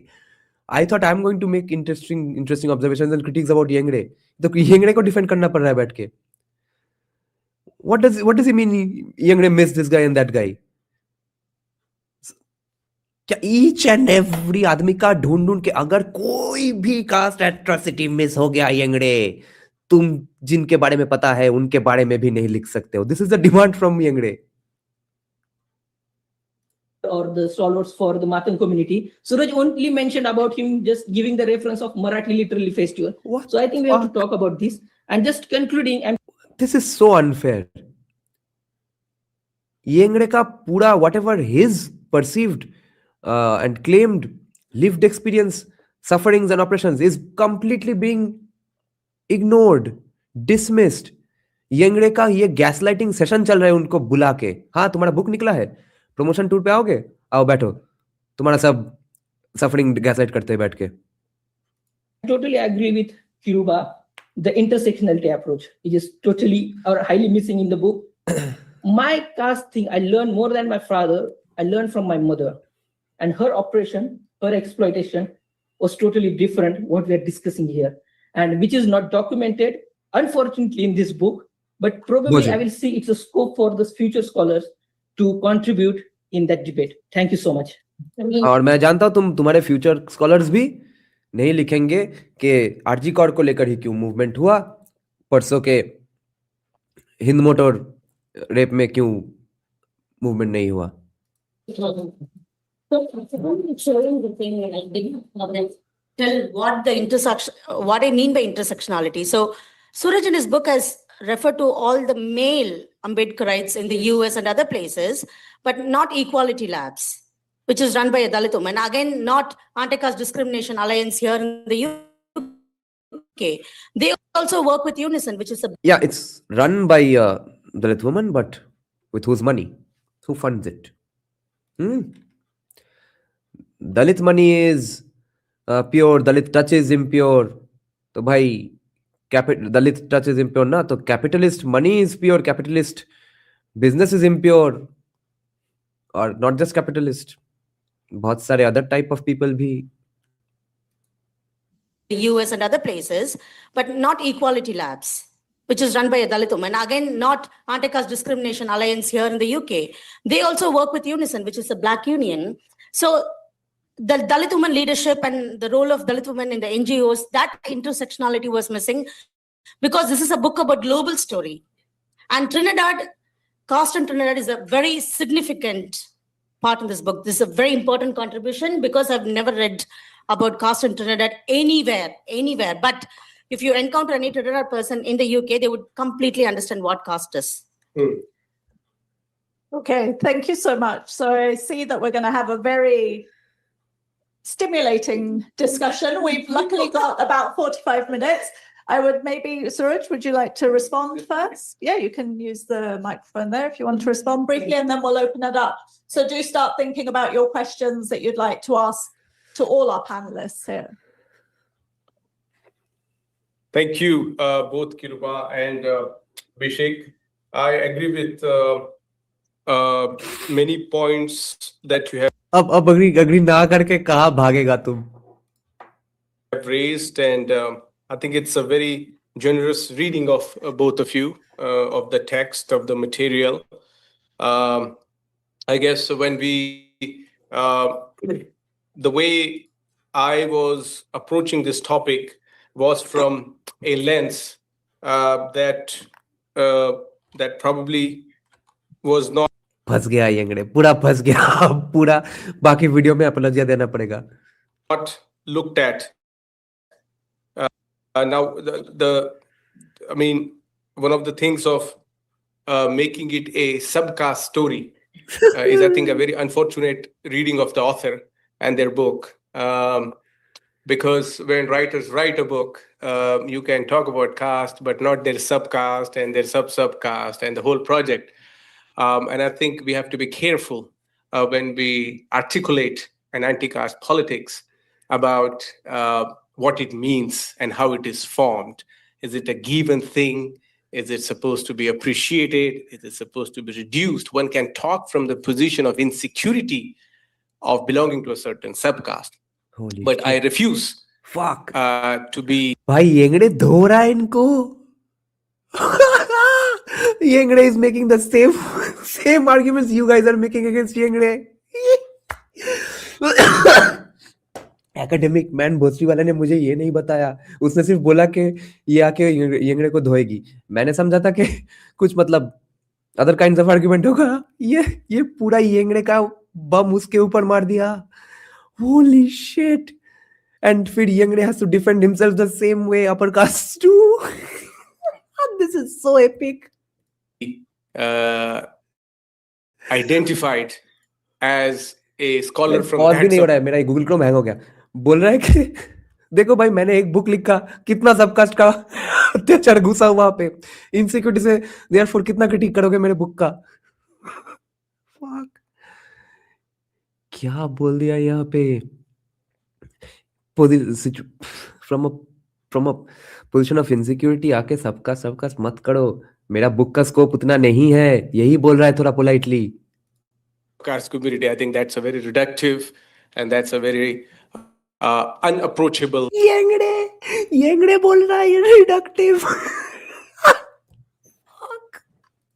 way to comment on a book by an author who writes about caste. I think okay. एक और आर्गुमेंट है कि देखो, पहली बात तो अब मैं वही आर्गुमेंट से तुमको काउंटर करूंगा जो कि अपर कास्ट मुझे देते.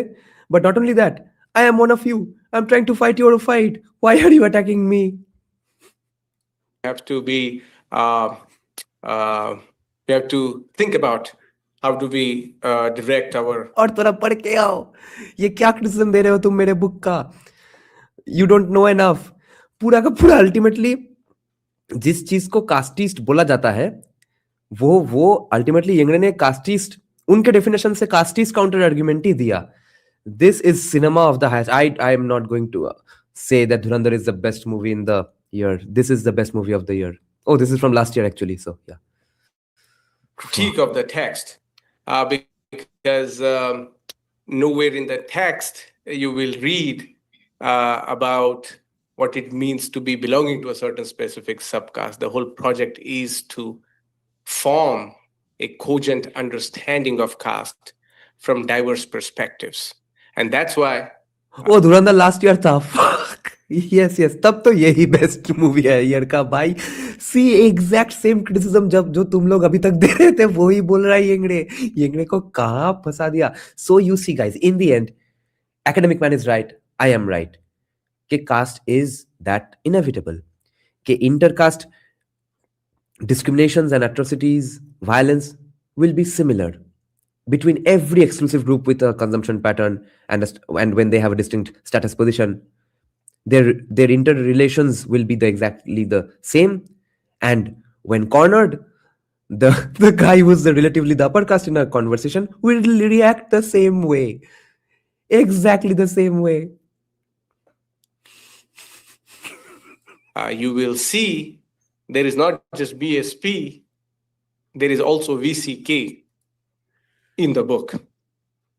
And if you have not, unfortunately, accessed that, I'm sorry, there is a whole section on VCK cadres, which is a Tamil Panthers that Kiruba, you mentioned. And these are the cadres who are in Kuwait, who are organizing, and there is a big profile of a gentleman who left Tamil Nadu when he was young, went to Bombay, grew up there, and then eventually went to Kuwait, and is a very important part of. Guys, anybody who intends to join the discussion, if you are members, y'all can see the link and join the discussion after this live stream. And please, anybody who will stay up till the end of the live stream, please remind me something.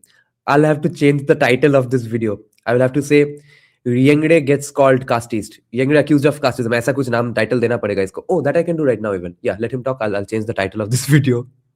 That movement. Why shouldn't we be too happy about this? I'm not getting it. Why?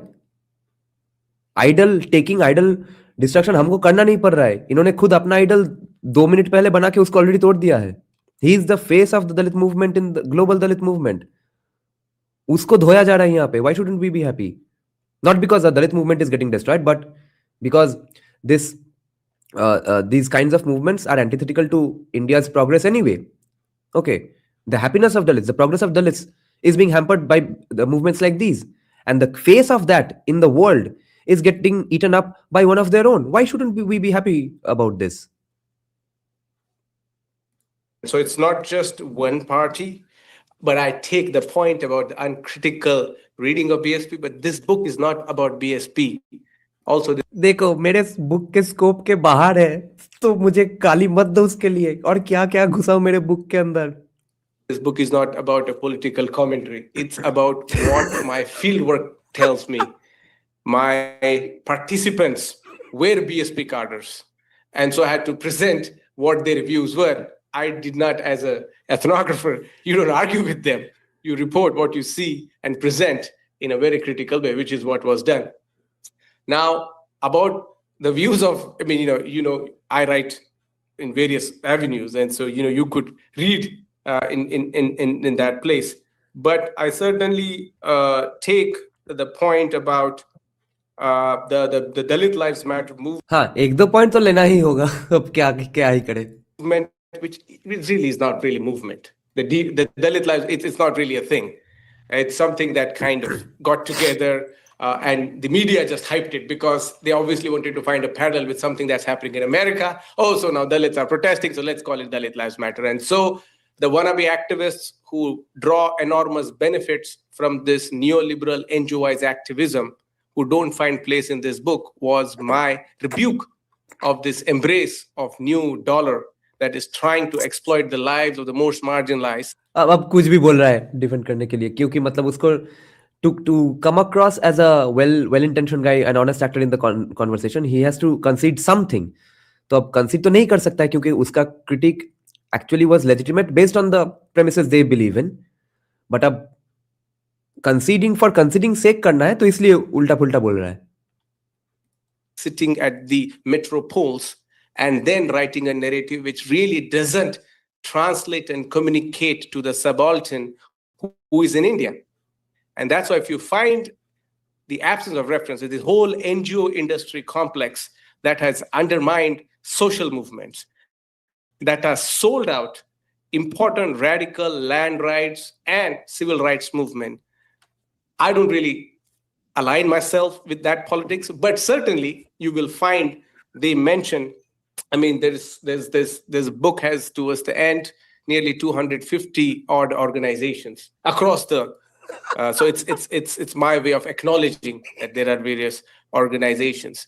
And I made a distinction. I had to kind of make a choice about, and this is the choice I think every writer will have to do in their life, about what segment of history you want to write, Yes. and what of segment of the history you want to keep it open for further research.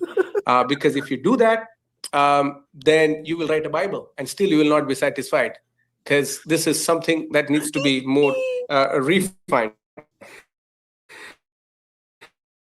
He's being polite. And I agree with the point. He's being that polite. There are. Mere mouse pointer ka.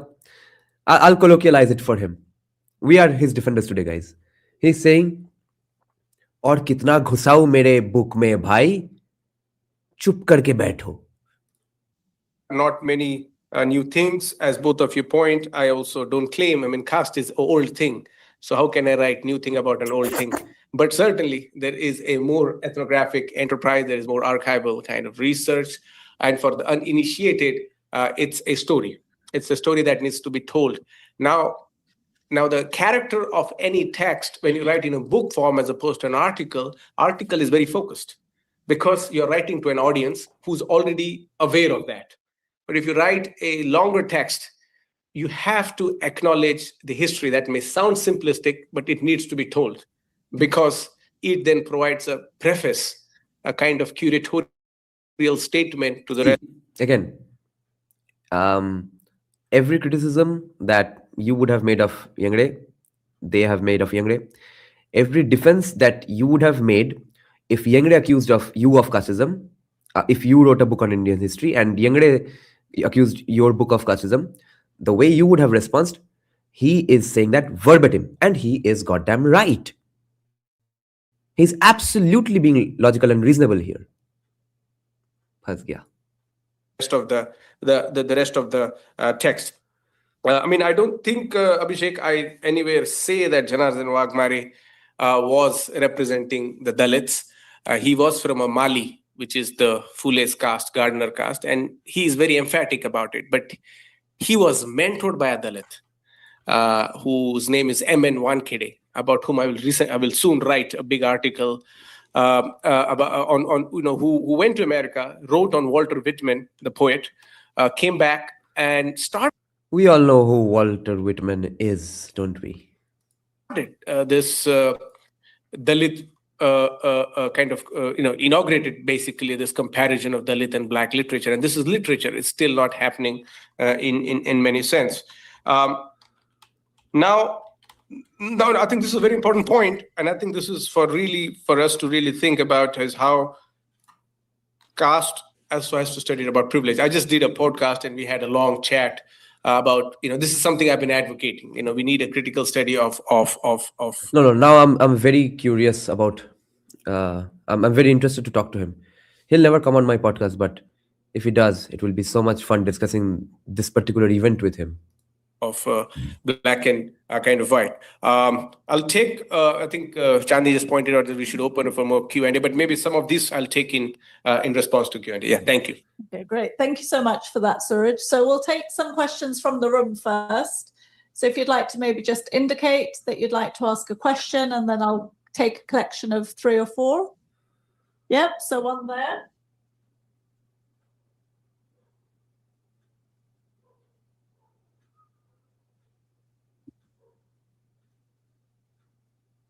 Thank you. Thank you for the. By the way, few days back, I came to know of a very significant scholar on caste who is a researcher in this very university. He is one of the foremost voices on caste, and he has not been invited to this event. I think probably because he's upper caste. Great talks that have been going on, and a huge fan of, and you're the first movie star I'm getting to meet. Congratulations for the movie cast. My question is focused on Indian politics. I do not know if it is directly related to the subject of the day.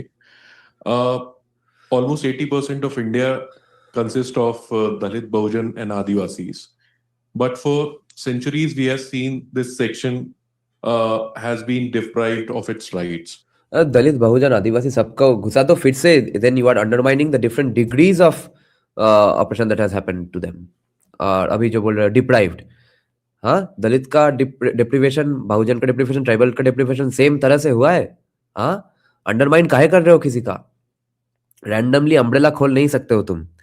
और ऐसे तो कोई भी कुछ भी basis पे कोई कुछ भी ग्रुप आइडेंटिटी बना सकता है. Like today I was saying in the previous live stream और यस्टरडेज लाइव स्ट्रीम के the biggest significant voting block for BJP is former liberals and former commies. तो उनके लिए बीजेपी क्या कर रही है? Just like you can say BJP ने ब्राह्मणों के लिए क्या किया, आई कैन से बीजेपी ने फॉर्मर कॉन्वर्ट्स के लिए क्या किया. I as a not former converts meaning कॉन्वर्ट्स, I as a former commie, what did I get as a former commie? Not as a Vaishya or a Shaha or a musician. I can say that as well. Modi ने musicians के लिए क्या किया? Okay, बहुमात्रिक परिचिति, multi dimensional identity, because you are many things at once. सबके basis पे group identity बनाओ. तो मैं बोल सकता हूँ मोदी ने म्यूजिशियंस के लिए क्या किया, मोदी ने मेटल फैंस के लिए क्या किया, मोदी ने ए मैं नाम भूल जाता, हाँ, मोदी ने ल्यूइट माइक ओनर्स के लिए क्या किया, मोदी ने फॉर्मर कॉमियों के लिए क्या किया. कुछ भी रैंडम ग्रुप आइडेंटिटी बनाओ भोसड़ी का और गाली देने का एक्सक्यूज मिल जाता है तुम्हें. But even in today's time, if we see post-pandemic, everybody who was a Dalit, Bahujan or Adivasi was simply told to go back and they had to come back to their places. Nobody rebelled. We do not see aggression on the streets. People still opt for non-violent methods. They go out and cast their votes, and that is how they probably try and protest in their own way. So my question would be, what do you think is the reason for the Dalit, Bahujan and Adivasis of India that they are not rebelling on the streets and that aggression is not shown in a violent manner? क्या मादरचोद आदमी है? What the fuck? Why aren't they burning down public buses and public property? ये बोल रहा है भोसड़ी के UK में बैठ के.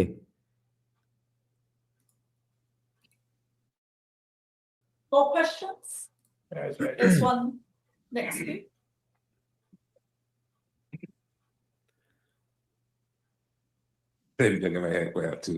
Thank you guys, thank you everyone. When I saw this, because ले अब पूरा दुनिया का सबसे लोअर कास्ट सबसे ऑप्रेस पहुंच गया है. अब देखो अब तमिल लड़की का भी प्रिविलेज अब क्वेश्चन में होगा. the casting really it manifests here. So I'm just finishing my PhD. I'm researching on symbols. So the caste becomes like an exploitation in India. You mentioned about looking at capitalism and communism, and then you mentioned indentured workers. So the colonialism, they always find spaces, gaps. That is always there. So these Delhis were transported into indentured workers all over the Caribbean and this and that. There is always a crack there because we haven't left the capitalism thinking. So now what I am asking you, what about the new healthcare system? Because that crack is still being manipulated all the time. So I said Dalit, which kind of hinges on Hinduism. One day can be Buddhist, because Buddhist is freedom in the same. So if they can diagnose their own issue, the cure is there. So they can be Buddhist. And these are the kind of things like.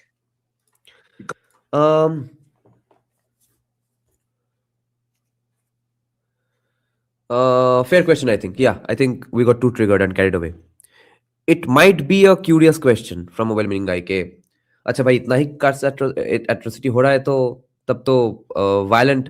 It might be from an upper caste guy who's probably against anti-caste parties. Okay, it might be come from a complete free market libertarian guy. It might be, this question might as well be asked by a BJP supporter as well. Okay, I don't think he is, but at least the question itself can very well be from that perspective as well. कि भाई इतना atrocity का बात कर रहे हो तो violence तो होना चाहिए था, कहाँ है वायलेंस? अगर वायलेंस उतना नहीं है तो isn't it के एट्रोसिटी उतना नहीं है जितना तुम बोल रहे हो? That might be an angle as well. My hunch is it's not that, because just by pattern recognition, that kind of a guy would not be here. A guy who is here would probably be inciting. So yeah, we there's no point getting into his mind, of course, but yeah, the question might be very well from that angle as well. Thanks for bringing this up, VXT. Yeah, but the tone was not that. Yeah. No, but that might be our bias as well, because we are expecting that. But somebody saying like, these are kind of things I like to hear more. Thank you. Anybody else? We'll take another. Yeah. Hi, this question is directed to Dr. Kriba.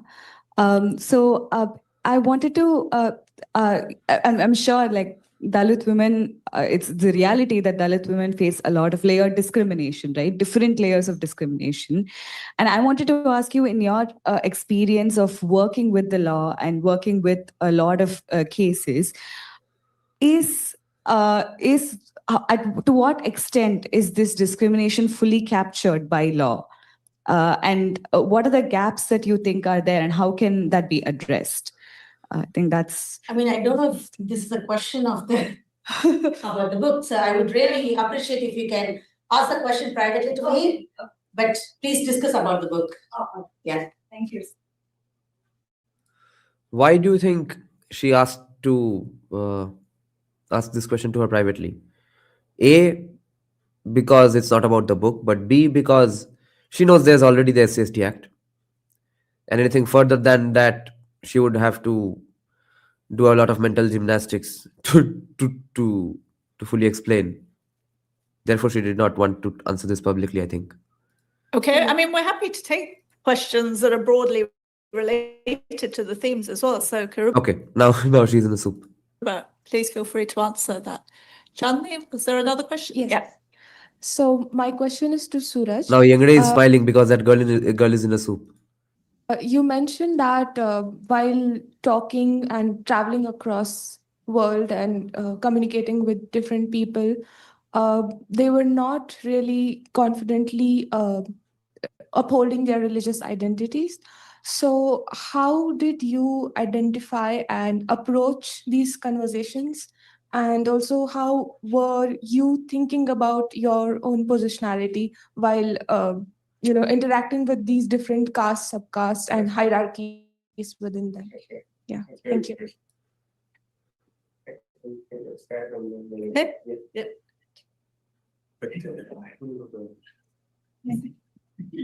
You will wait for second round. Yes. Thank you. I think I'll go with the methodological question. See, as I was saying, I was already part of this. And so what I was researching was almost an autoethnography. And because I He always knew does that. organizers, or I knew someone who would know somewhere. So, I mean, access-wise, I had ready access because I am already active in movement Yengde is the upper caste here. for many, many years. So people also knew that. But then there were places, for example, when I was doing interviews with workers in Oman or in Abu Dhabi, it was a very precarious situation, or in Dubai. But I wanted to really see how they live, because we read stories of how indentured laborers lived. We have a lot of literature on that, but we don't know how. I mean, we know, but I wanted to experience about modern sort of indentured-esque laborers and so I approached to them via a mediator who was kind of conscious about the political activism. So it was not that difficult to sort of go into an unknown territory, because then, you meet new people, you talk about it. And I did not go with an intention of extracting some kind of information from them. I really went there to just hang out and know and more. And as stories emerged, I realized some of this could be important for this thesis that I'm presenting, but much of it is not really, kind of represent. I had to, again, you have to, pick. And my own position, being a member of the community, activists, and somebody who is out there, so it helps. So in this case, the navigating difficulties, it's a very serious empirical question. The only reason he is stammering so much is because he knows he is in a spot. He is the one getting screwed here. And he is trying his very, very best to not get accused of casteism. I took once, which was really crazy idea. A colleague who is in America, she was studying laborers and she never had access. And she one day came with me and we went into the laborer quarters, which was really like a big deal. No woman had entered there, and but this is the kind of things you kind of end up doing. Thank you for the question. So there was one on non-violence. Yeah. Why are justice and violence committed to non-violence? Oh, I know that's a very important question. Is because there are two reasons: a practical and one also historical. The pragmatic reason is that majority of armed forces and people in position of power are from the dominant castes. They are the ones who man and woman these positions of power and control, be it police, be it military. The current chief military is a Brahmin man, and Brahmins are nearly 3.5%. So we are literally looking at an apartheid-like society where Brahmins are singularly kind of dominant. There's no way, and Brahmin by tradition should not be even doing that job. They should just, so we really see this. What? But they have been protesting, but very unfortunately, their protest has been What did usurped. you just But say? in doing that job, they should just, there's no way. So we are literally looking at an apartheid-like society where Brahmins are singularly kind of dominant. No, first of all, he is calling calling that an apartheid society, and he is not stammering while saying that, because he is like, wait, don't kick me out of your exclusive group. No, I don't want to be excommunicated from my caste. So here is some some consumption pattern in your face. Ye le thoda consumption pattern, and remember, I'm still in your caste. Okay, this is bribing to stay in your caste. But what did he just say after that? All right, एक minute. And there's no way, and Brahmin by tradition should not be even doing that job. They should just. ब्राह्मण अपना traditional job छोड़ के कोई और काम कर रहा है, that is a bad thing. Holy shit. थोड़ा सा स्क्रू क्या टाइट हो गया, इसका ब्रेन फंक्शन होना बंद कर दिया. ये बोल रहा है कि people getting out of their caste professions is a bad thing. Guys, this is a fucking gold mine. ये कहां आ गए हम, ये हसीन वादिया. What the fuck did we stumble upon? I thought this was going to be your run-of-the-mill Yengde hatred of Hindutva. Shh. This is insane. Did he say they should not have a right to do? No, he did not say they should not have a right today. He said that traditionally they would not have a right to do that. Did he mean that he does not have a right to do that? I don't think he meant that. He meant that he's coming out of the caste. He should be celebrating that. He's not celebrating that. He's criticizing that. But he does not mean actively that ban him from doing that. He does not mean ban him from doing that. Be it military, the current chief military is a Brahmin man, and Brahmins are nearly 3.5%. So we are literally looking at an apartheid-like society where Brahmins are singularly kind of dominant. There's no way, and Brahmin by tradition should not be even doing that job. They should just, so we really see this, but they have been protesting, but very unfortunately, guys, any Brahmins here? You all only do this, the protest has been usurped. Savarkar was doing this. उसके लिए पुणे के Orthodox ब्राह्मण उनके खिलाफ case कर रहे थे because Savarkar was doing,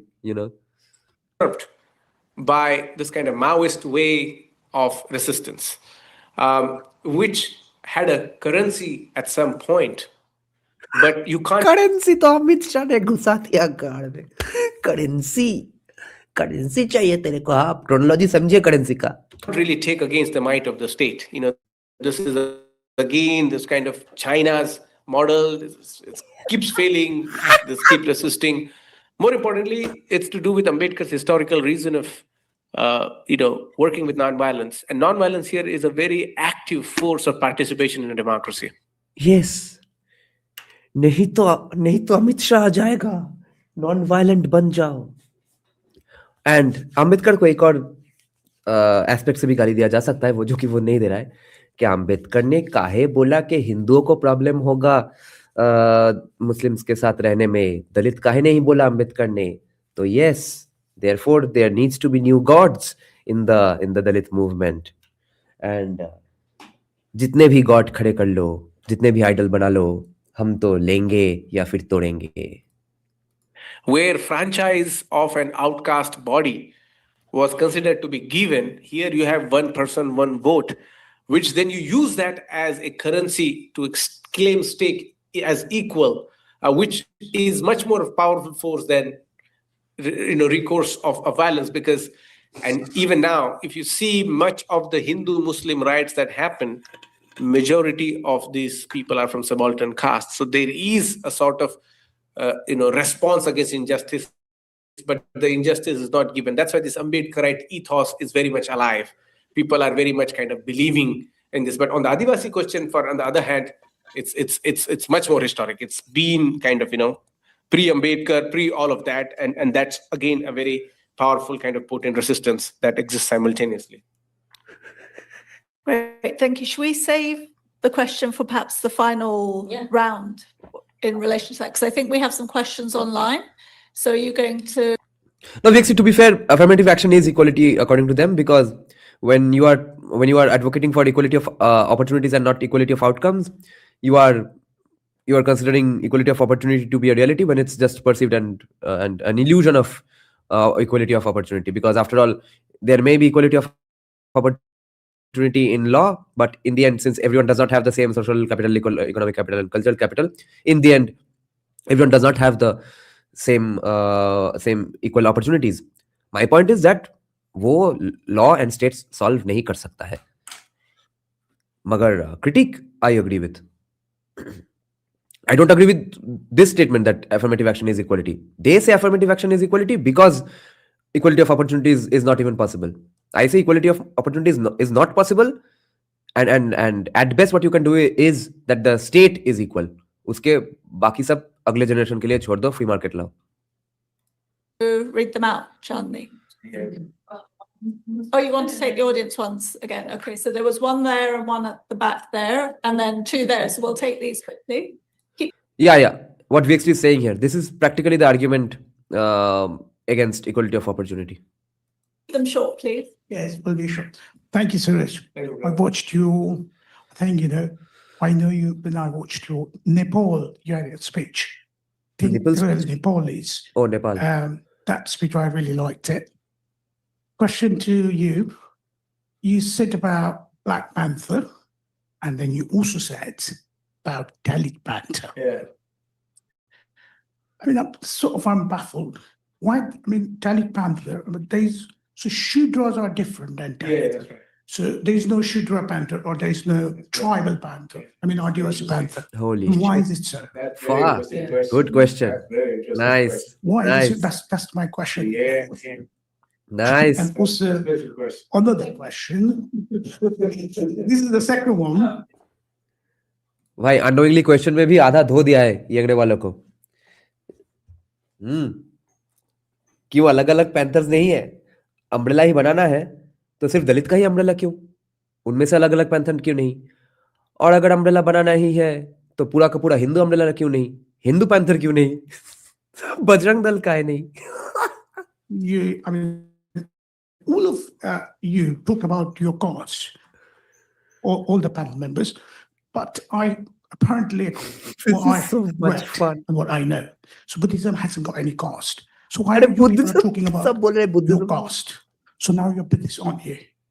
So why still the cost has been mentioned all the time? That's what the similar question he asked. So what's the reason? Why should you call yourself as your particular cost? Exactly. That's what I want to know. That's it. Thank you. Thank you so much. Okay. We'll collect some questions and then we'll come back. So that's okay, but I will clarify it, okay? Okay, sure. ये दोनों properly foreigners जो थे वो Buddhism कर किए जा रहे हैं, उनको पता ही नहीं है बुद्धिज्म में क्या क्या है. इनका तो बुद्धिज्म है सिर्फ नवायाना Buddhism. So this one is a question for both Dr. Yengde and Dr. Kur. Let's pause this here. This should be the thumbnail. कि कहाँ आ गया, ये कहाँ आ गए हम. As I study how caste privilege shows up in US engineering education among Indian students, often in subtle or caste-blind ways, how do you think we can make conversations about caste more visible and accountable in global academic spaces? Then there's another question, and this is for Dr. Kiruba. My research looks at how caste privilege operates among South Asian students in US engineering education. It's almost similar. I'm realizing that in studying privilege, it's easy to overlook the intersectional dimensions of caste, especially the violence and marginalization Dalit women face. How can somebody studying caste privilege be more intentional about bringing those intersectional realities into the conversation?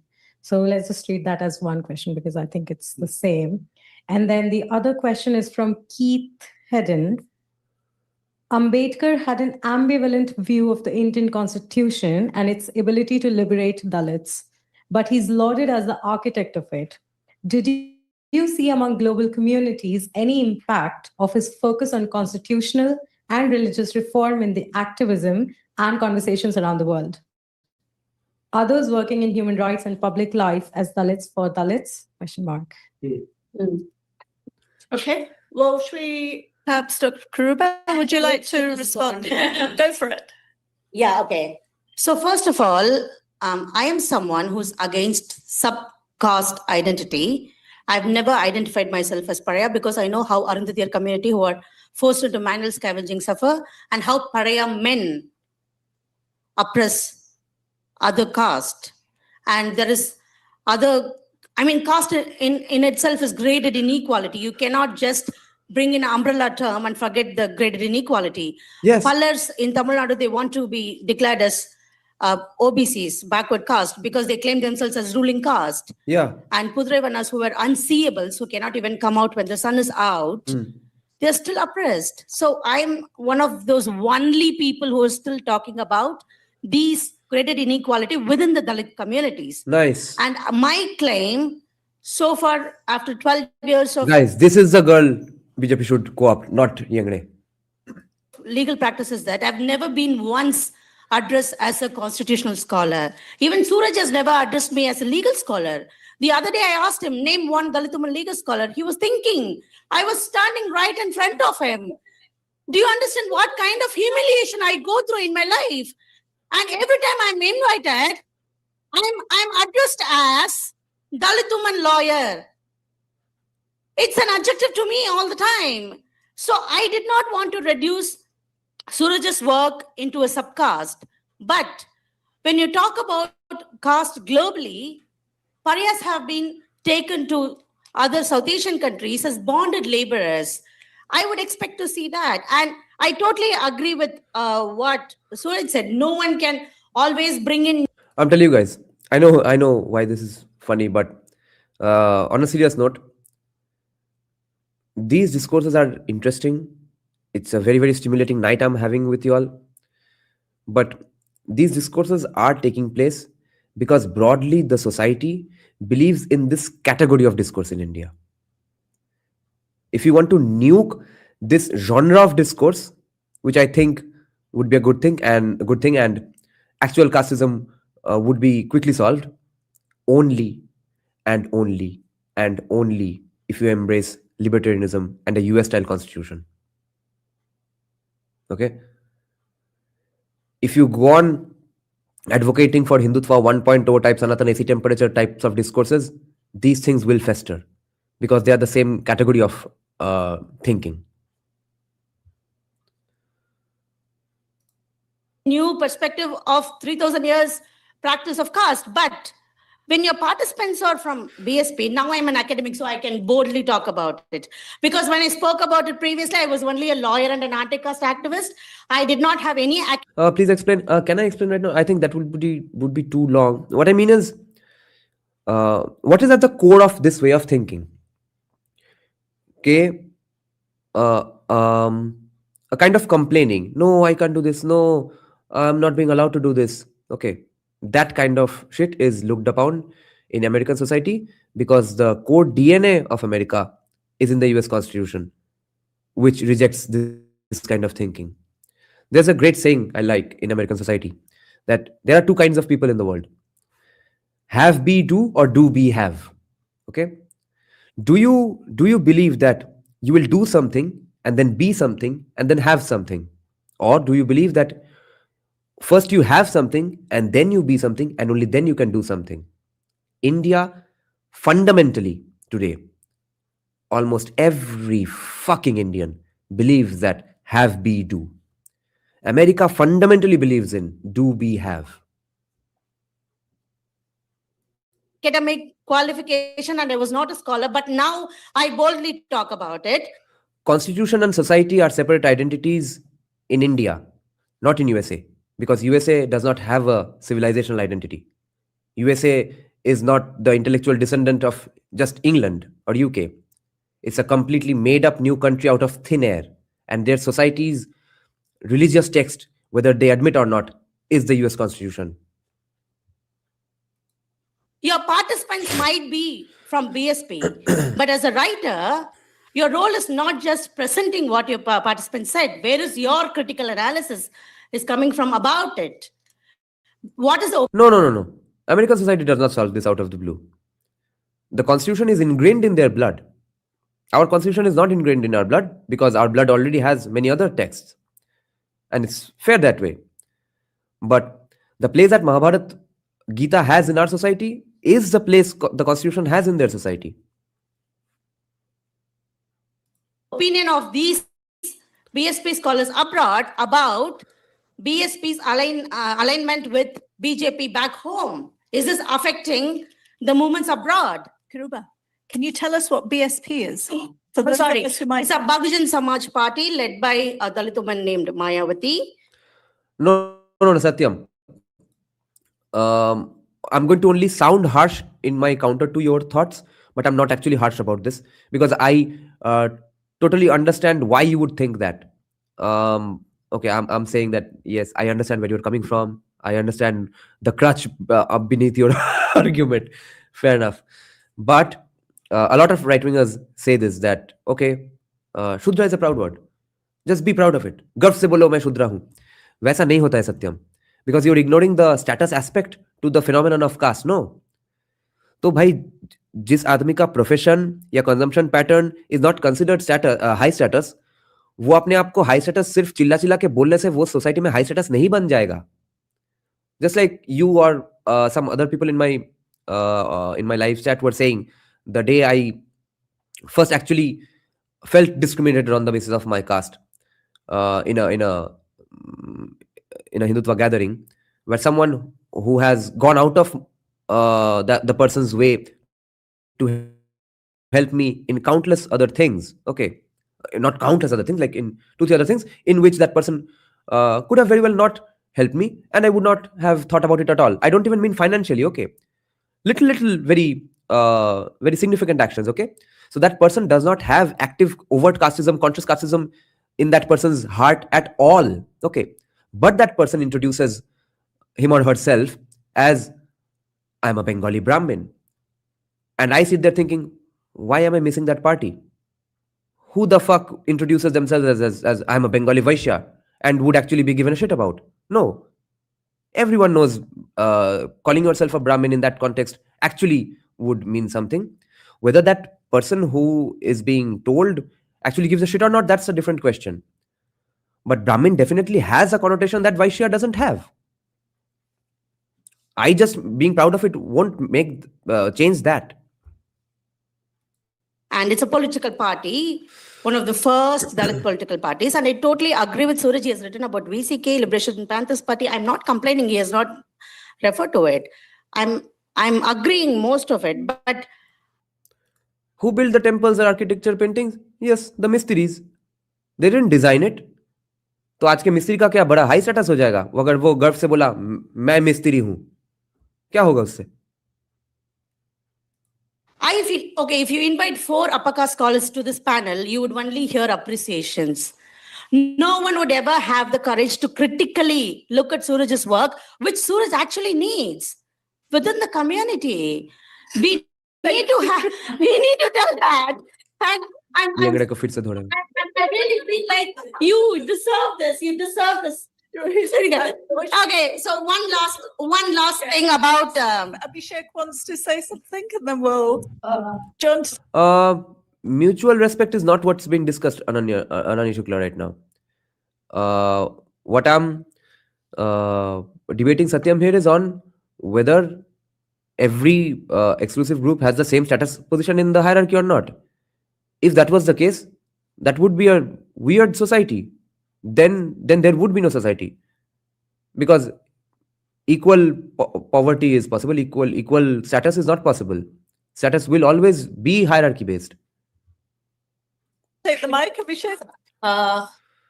Okay, especially responding to the question. Frankly, I have not fully understood Desai Deepak's views on caste.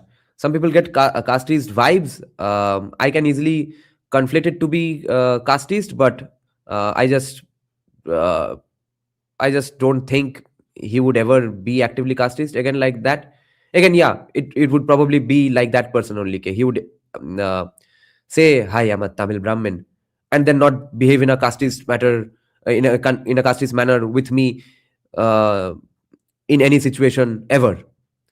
But what are his exact views on the situation of caste? I don't know. There is one recurring pattern I'm seeing these days is that, which is a very, very common view in the Indian right wing, yeah, caste will never go away. Just don't discriminate, and we can all unite for our own safety and stuff. I don't see that as a significant argument or position at all. I'm not saying it's a bad argument or a good argument. I'm just saying it's a pointless argument, because your caste identity today exists because of the state, not out of your own dedication. State recognize करना बंद कर दे, state incentivize करना बंद कर दे caste identity, 2 दिन में सब भूल जाओगे. Therefore, I'm not even on any side on this debate. About the Buddhist identity and Dalit Panther. You said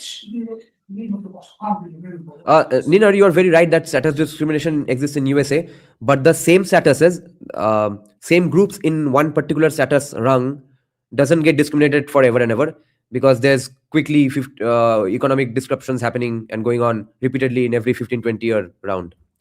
Which is why, Nina, when we were growing up in the 90s, every white people we knew of had names like John, Jones, Williams, similar kinds of names and surnames.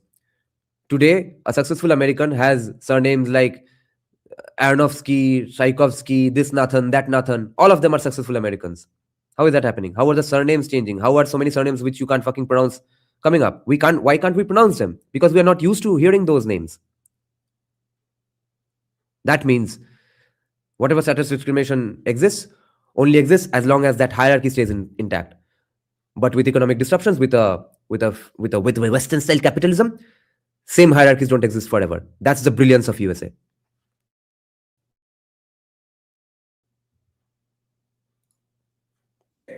it's okay, forget it. No. Savarkar was 100 times more vehement about rejecting casteism than JSD. They are not on the same planet on this topic. No Orthodox Hindu will ever file a FIR against JSD for being anti-casteist. Savarkar would have got that even today. Savarkar got it in his lifetime as well. Okay, again, I come from Tamil Nadu, where there is atheist culture. Periyar, who criticizes religion. So we all... Caste never can exist without state, because caste's positions depend on their proximity to power. Power is the state. Our caste is not just one umbrella identity. We have different identity within ourselves. So I'm an atheist. I cannot affiliate myself with religion. And also, the genocide of Tamils in Sri Lanka have been committed by singular Buddhist. So I see Buddhism differently Nice. from where Fuck. Suraj is looking at Buddhism. So Good shit. this is what I've been telling. I come from a very different place. The way I look at things are really different. तो भाई एक और की take away हम क्या ले सकते हैं कि भाई तो इनका पढ़ाई देखो कितना बढ़िया है. डिसएग्रीमेंट्स हो सकते हैं मगर रिगरस है, अंडरस्टैंडिंग रिगरस है, क्रिटिक्स रिगरस है. तो अल्टीमेटली हमको भी रिगरस बनना है. And this Tamil genocide have been happening for ages since my parents were child. And Powerless Jativarna will continue, not caste. No. Power. What is power in that context? And what is even a situation without a state? Tribes में भी अगर कोई leader है, वही state है. There is no situation where a state does not exist. And Prabhakaran, who is the leader of the What do you mean no LTTE? state? अरे state का मतलब सिर्फ डेमोक्रेटिक गवर्नमेंट थोड़ी होता है तुदनी. अरे अजीब बात है. Liberation Tigers. So this liberation Tamil Tigers, Panthers, we are Tigers and Panthers, all the people from South Asia. Okay. We relate. So all I'm saying is, I see Buddhism from a different perspective. I come from an atheist background. I agree with the presentation, but as a fellow scholar, I would expected a more critical argument that would have enriched the book in itself and not just present information to the readers, but have provoked critical thinking as well. That's it. Thank you. Thank you. Abhishek, please. Thank you. Just two things about the Dalit Panther and the Buddhist thing, why Dalit is not Shudra. The special thing, if you read the manifesto, and Suraj also talked about in the book, Dalit Panther movement specifically, they tried to broaden the concept, terminology of Dalit. So it is not only limited to the Shudra caste. They talked about who are the landless, who are the laborers, women's, all the oppressed groups in the Indian society, they are under Dalit. So for me, this question always came, so Dalit is not just a cultural or the caste category, it's a political category for us. And we are happy to embrace that category because it connects with the radical traditions in India. Neither. Not the uppermost castes. They are the forever kings that you'll have to just swallow, that they'll forever be there. Everyone else keeps changing. In India, it's almost till the second or third ranks. I'm not talking about just 4 Varnas, okay? Let's say, let's call it on a scale of 1 to 100. About the top 50 to 60% of the castes keep on regurgitating and churning amongst themselves. They keep on being the upper castes. थोड़े बहुत यहाँ वहाँ ढुकते हैं, यहाँ से पहुँचते हैं 60% में. USA में है कि the top 1% only keeps being the top 1%. Everyone else keeps on winning and losing, winning and losing. And in India, with different degrees of investments and capitalism, it's different in different states. जैसे कि Ajay Atul SC/ST है, वो बड़े composers है, बंगाल में वो भी नहीं है. मगर लार्जली इंडिया का सोशलिज्म यूएसए से बहुत ज्यादा है. देयरफॉर वो रिजिडिटी भी और भी बहुत ज्यादा परसेंटेज के लोगों के साथ है, बहुत ज्यादा परसेंटेजेस ऑफ कास्ट के साथ है. And which is also build a solidarity among the oppressed group, different oppressed group in India. So I think Dalit itself is an intersectional category if I read the Dalit Panther manifesto. So that is one thing. And the second... हाँ, fiction. ये intellectuals तो make me puke definitely. वैसे आज कोलकाता में 10 degrees है. मेरा जो colonized mind है आज और भी colonized हो गया इस colonial temperature की वजह से, पता है? Important question about the Buddhist thing, why we mentioned about the caste. Okay, personally here, why I mentioned that... No, you should not aspire to leave the 1% in the position. but you will have to acknowledge that that's probably the best you'll ever do. Just like there will be inequality when there is economic upliftment. Because if you target economic equality, you'll end up like all the horseshit Soviet states. That does not mean you target inequality. It means you acknowledge the inevitability of the inequality. They are two different things. Because remember, a long time back, you were there in the live stream when we were live reacting to an Abhijit Banerjee speech. He said that, oh, these pro-free market guys say we must have inequality for economic progress. What a dishonest argument. Pro-free market guys say that, no, inequality will end up happening when there is economic upliftment. Doesn't mean you target the inequality so that economic upliftment happens. Is a different reason because when I came to London, and I always start talking about my identity as a Buddhist, and unfortunately within the Buddhist also people have the tendency to ask the caste of people. So many times when we organize events, some people came, oh, what is your caste? Why you are hiding your caste? And I say, I'm not hiding, it's open for everyone. You have to do some Google search, show some smartness to find the caste of people. Don't come and ask me on my in face to face. Okay, that is the issue. That's why I specifically mentioned here to establish the thing and to create the base. But I will tell you one interesting thing. Those people who are converted to Buddhism in villages. So I was going in one villages, and the person was working in army. The Dalit person, he converted to Buddhism, and we were walking from the village.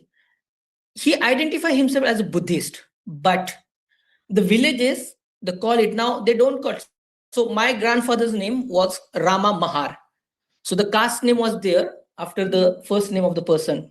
And he was known for the Rama Mahar in that area. So no one talked about the surname, but now that Mahar thing changed with the Buddhist. So in our area, people called, Arey, this person is a Buddhawala, means he's Buddhist. But the tone is the same. He's the Mahar. Okay. Yeah, it's there. So we are so from Dalit side, they are empowered, they connected with the hierarchy-less society or the oppression-less society. But for the upper caste, it's clear because who converted to Buddhism? The Mahars. And that's why I talked about the people's history. That is very important. Some fractions from the Matang community, they converted to Buddhism. And when we talk about, and I feel as my observer, I don't work on the caste at a global level. I'm quickly here. So I experienced that in London also. All the Ambedkarite discourse or anti-caste discourse is dominated by Mahars. And that's why I mentioned that we need a broader picture, talk about the people's history where we can talk about the other caste and to bring them in the discussion. And that is again a problem in the global discourse. Mahars converted to Buddhism, and Ambedkarite movement is limited to Buddha Vihars in London. Okay, thank you. We're going to take some more questions because other people have also had their hands up. So there's one there and then 2, 3 here. So we'll take this. Please keep them very brief so that we have time to take all of your questions. Okay, you can wait a second. We'll give him the chance to answer. So it's just a question about the idea of the universal Dalit subject. And in 3 particular locations in the book, India, the US, where I'm assuming the Dalit subject is associated with being black in America, and Trinidad. And I think there's something importantly different in one of the locations, that is Trinidad, compared with the US and India. Nice, so nice. The US and India both represents orders of inequality that are sustained by a category of Dalit, a category of black, which is maintained through violence. That's, I think, the point that came up earlier. In Trinidad, there is black and there is Dalit through Indian South Asian, but there is no violence in the sense that the order is not made. The order of inequality in Trinidad is different from the US and America by virtue of being both black and Dalit and not sustained by violence. So I wonder if the use of the term Dalit the universal Dalit subject, that Trinidad is telling you a different story That's right. than America and India. That's right. Thank you. This question is so pointless because it's based on such a mountain of horseshit premises. See, अब इस बेचारे को क्या ही पता, उसने पढ़ा इन लोगों को, पढ़ा है गोबर, अब गोबर के ऊपर घर कैसे बनाए. Then we had questions over here. So at the back, then Maya, then.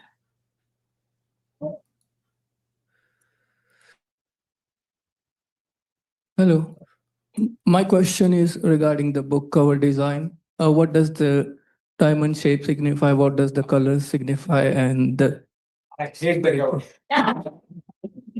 This bloody We'll come to that. Maya? What does it mean? I don't even know. Like they just publish The it. designer knows. Publish it. thanks very much. अच्छा, Louis Dumo fans बोलने से याद आया, I have been having this doubt ever since Anand और VXT said that the constitution does not make America it's the society that makes it. Now that's not a completely wrong statement to say, because that is where Salvatore Babone's my rejection of that guy, that वो civilizational war किसने कहा था, it's a clash of civilizations, that argument, because I don't agree with that. So it's not like people are not waking up one fine morning and reading Manusmriti and then doing some casteism. In the same way, people are not waking up one fine morning and reading the constitution and then going about their way.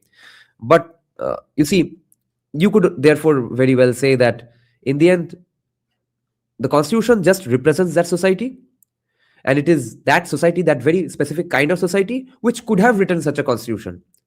So probably yes, the constitution, those kinds of ideas, that DNA does not flow from the constitution. It's probably the other way around. The society did feed the constitution at one point. Now it's the descendants who have been ingrained with it, because the constitution is always a living, breathing document, not just because it changes, but because the ancestors gave them the constitution, that society of ancestors gave them the constitution. The constitution is being applied daily in law, and people are open to following that law anyway. So it's one feeding the other forever and after. It's not like it's just people came up with that constitution randomly in a vacuum, in an abstract situation, and then everything settled thereon after that because of the constitution. This is where that guy gets it wrong. Huntington, Samuel Huntington. This is where Samuel Huntington is wrong. I've learned a lot, and it's really, personal experiences are so powerful in telling broader sort of narratives. I guess my question is linked to, where do we go from here in terms of, how the earlier question about, how can these really deeply rooted perspectives be shifted, and how is this shift taking place, and through what means is this happening? And I know that it's happening in literature. I know that, people are writing about this. I know it's happening on our campus, Chandani, and the activities here, and etc. I know that it's happening through perhaps, and my question is, what kind of broader discourses can be reined in and harnessed to get this, to address this issue? And of course, one is an issue of, say, people talk here about that inclusivity. So is that one way we can go forward? The second thing, and this was my interest, was about human rights legislation. Now, while I know that human rights legislation is, it's not the be-all and end-all, it has lots of limitations, but it still is being used by a lot of groups strategically. For example, in the women's rights movement, strategically, to change the narrative. I'm wondering whether, and this is again, in your experience, human rights legislation, especially those articles around respect and dignity, have they been invoked at all to shift and change law and address this question in India? Okay, thank you. There's one last question just here. I think that if you could just get this. Good. Okay. I have a comment and a question. I am Shrikant Borkar, alumnus of University of Sussex. I did my MA, MSc and PhD here. And my PhD, I was trying to get some scholarship or sponsorship on the issue of the caste, which I couldn't get 12 years ago because caste was not a currency at the time. There was no development industry and money flowing toward the issue of caste. And then simultaneously, I was working as an activist, Ambedkarite activist abroad. 2 decades of work in Ambedkarism nationally and internationally. So I came here and I realized one thing: there are 3 types of activists and academic activists. Some are rebel with the cause. So you have a question? Yes, Is yes. the question, because Yes, we're running out of I'm time. question. So I will try to just be of the use of today's this occasion. So Suraj, you are known as an international scholar of caste and a public speaker. He just made a jibe at the woman hosting it. That, okay, you're not letting me boast my background. So yeah, I'll just be of use to you, like I have always been for 5,000 years. I'll just be a Dalit to you. That's what he meant here. But I have seen you are always on the wings or wheels from South India to North India and all over. You're going meeting with activists, politicians. So how do you perceive yourself? How do you perceive yourself as? Thank you. Okay, did you want to read out some of the online questions very quickly and then we'll respond briefly as a final? So there's a question from Dalita Pandey. While tracing transnational Dalita Pandey? history, can the frameworks of caste patriarchy and racial patriarchy be integrated to build a more universal theory of intersectional oppression? That's one question. Then the next question is, thinking in relation to the book of How Caste Travels with the Diaspora, I'm also thinking of the ways in which the Savarna in the UK, for example, also participate in the globalization of Islamophobia here.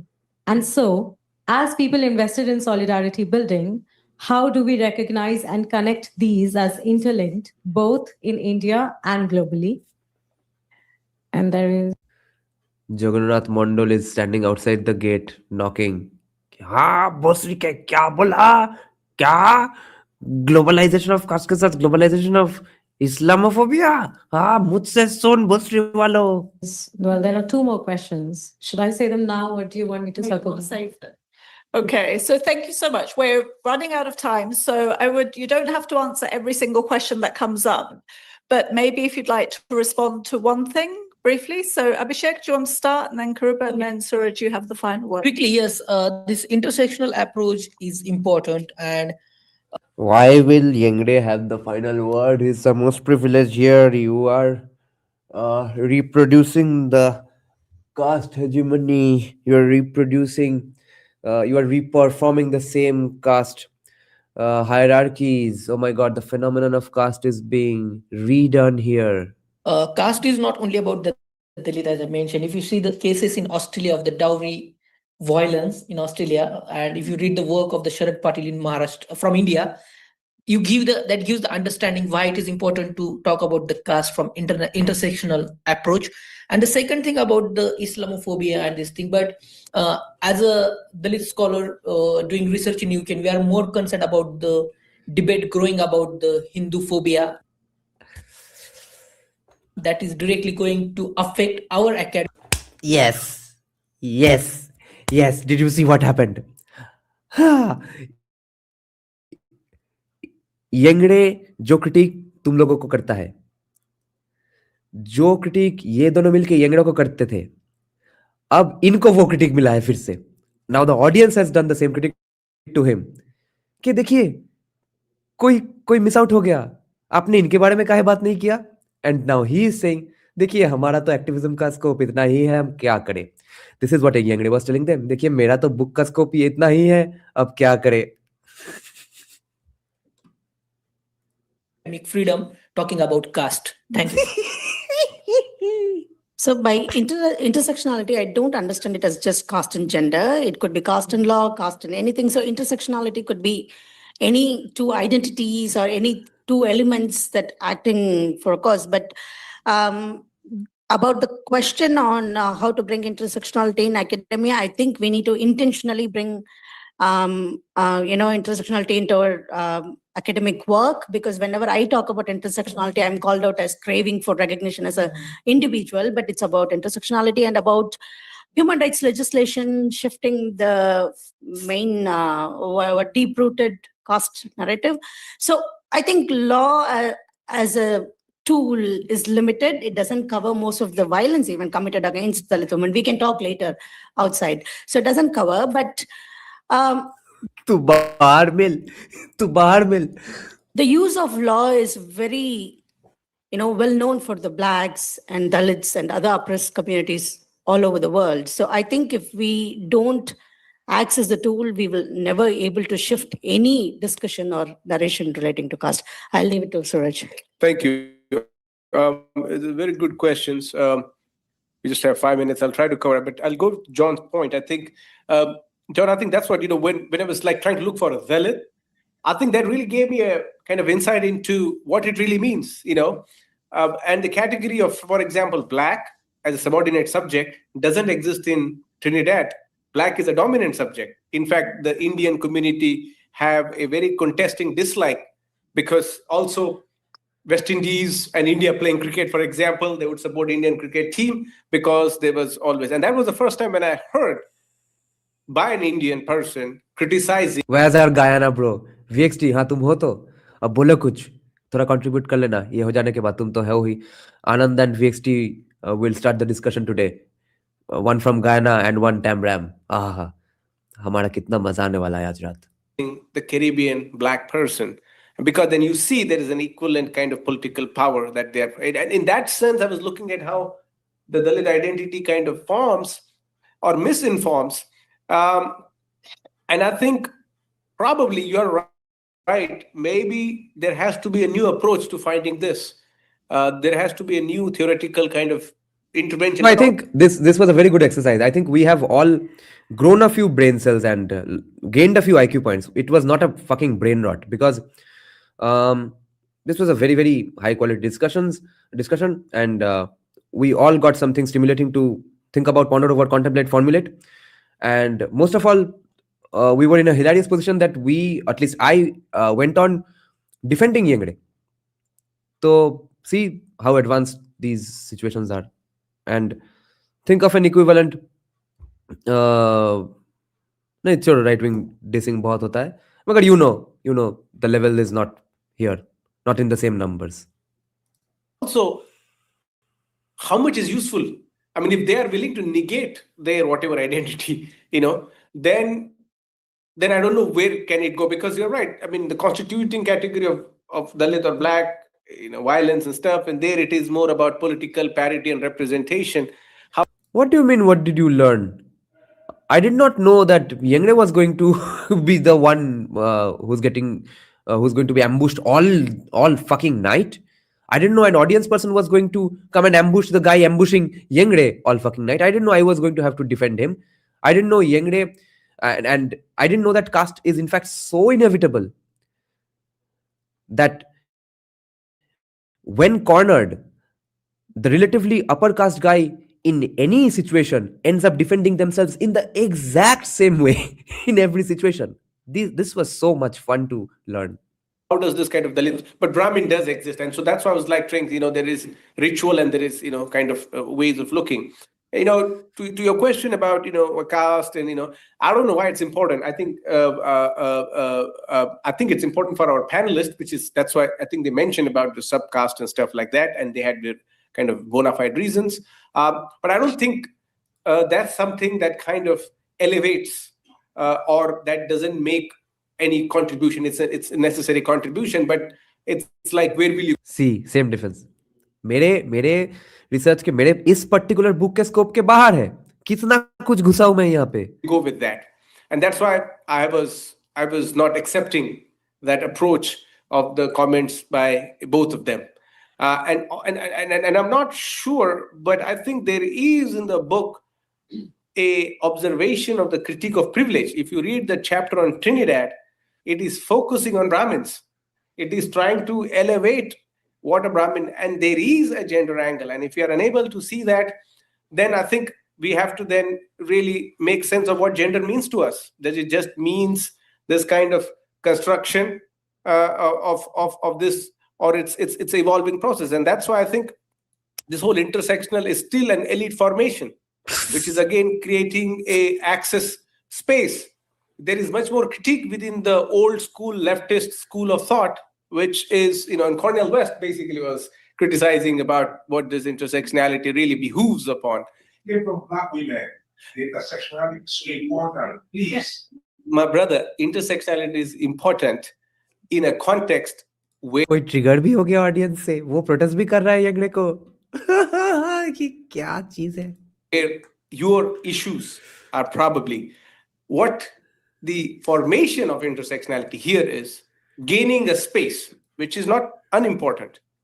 But if you look at Dalit formations of adolescence, of youth who are male as well as female, the sexualized violence that they undergo are pernicious. The formation of... Maybe if I explain to you what intersectional means better, then it can help you to, because... No, I mean, it's fine. I mean, it's fine. I know what intersection stands for. But I think just 1 second, Chandni has been very patient, but let me just kind of stir clear what it. When we make this argument, we really make an argument of representation and acknowledgement, which is necessary. It could also find itself through constitutional measures, but as a social movement and political practice, we have to understand the formation of Dalit male itself is much more vulnerable categorization. You are prone to violence. You are prone to police subjugation. You are prone to sexualized violence within the hoods that you come up with. So when we make an argument about Dalit women, which is important, you cannot negate the survival also of that vulnerable Dalit man who happens to be a man. This is exactly what I was saying to Yengde himself. Fuck, then to the woman. Holy shit. Right wing college drop out के argument में आना पड़ा Boston के university of Sussex में बैठ के.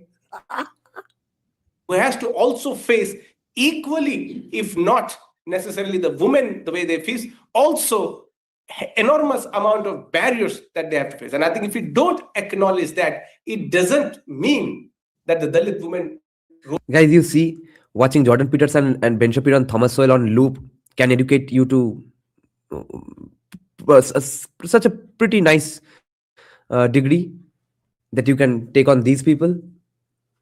Role is not unimportant. They are important. But when we make that singular siloed comment, you discount the survival of that male person as well, who has also survived violence. And if we undermine that, we give rise to a very new masculine culture that goes into hands of fascism. So we have to be very... Yes, and this is what Yengde did not have the balls to say to the woman when she was criticizing Me Too and even Yengde.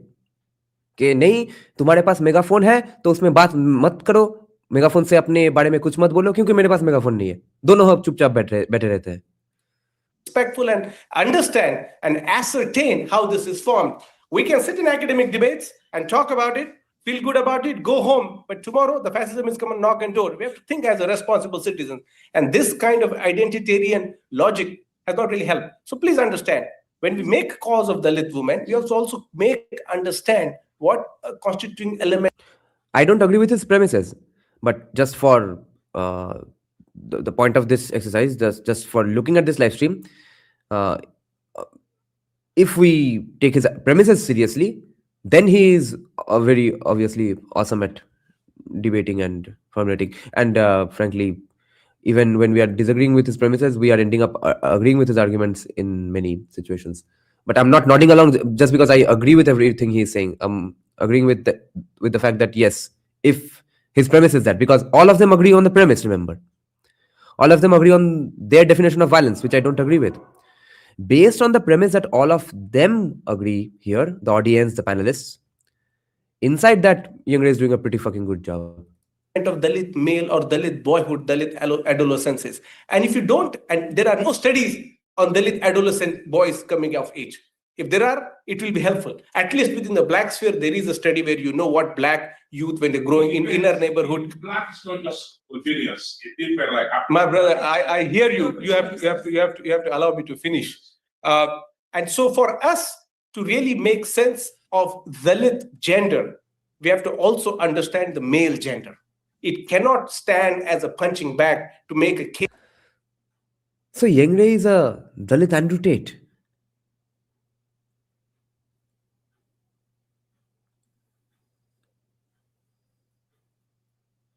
Not gonna lie. Although his solutions are not going to be fruitful, but at least he has the balls to come across as the Dalit Andrew Tate. All these Bhimta men talk like this. No, they don't. All these Bhimta men don't face opposition like he is facing here. When they face, as most commies are simps will melt and bend. Yengde is not bending. Case about something without fully adequately realizing if there are no studies on that, let us do research, but let's just not make political arguments that will just make us feel that there is a gender divide and there is why this thing is there is not there. See, she's triggered again because a Dalit Andrew Tate is sitting in front of her. I am saying, when you say there is no Dalit woman, I write about BSP. The party is led by a Dalit woman. Now see, similar arguments that any right-winger would make today, right? Okay, no, where is BJP casteist? Tribal president hai, OBC prime minister hai. Ho gaya, baat khatam. Now he's saying that BSP ka head mahila hai. So where am I misogynist? This is good stuff. How much more of a gender argument can I make? Holy shit. Fuck.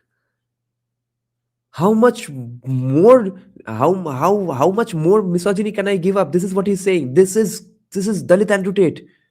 About Dalit women being presented in that course. Fuck. But there is a negation of that. So it is almost like you have No. Big props to Yengde for not bowing down in front of an entire audience, a panelist full of evil people who share some of the evilness with him, but he is a Dalit Andrew Tate and a Dalit Jesai Deepak. Jesai Deepak in the sense that Jesai Deepak in a similar situation with two panelists from the Hindutva side countering him and an audience full of Hindutvadis countering him, he would not have bowed down. Similarly, Yengde is not bowing down. Not bowing down in these situations is a characteristic everyone must respect. to mention gender the way I feel comfortable and the way I am used to appreciating it. But I don't want to have a gender perception about a person who I don't like.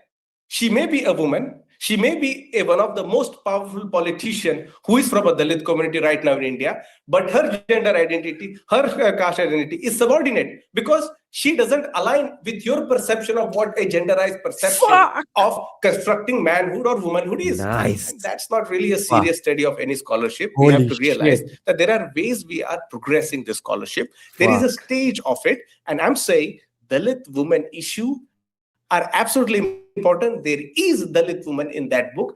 If you are unable to see that, I am sorry, maybe I need to do a better job, or maybe we need to realize there are various ways to also understanding and ascertaining this. But also, when we make a case about Dalit women. No, I'll have to admit something now. I always thought he was a bad scholar. This is what happens when you listen to only right-wingers on a topic. He's a very, very, very, very, very good scholar. His premises are things I don't agree with. But he's a good scholar on the premises he agrees with. On the premises that he and his ilk agrees upon.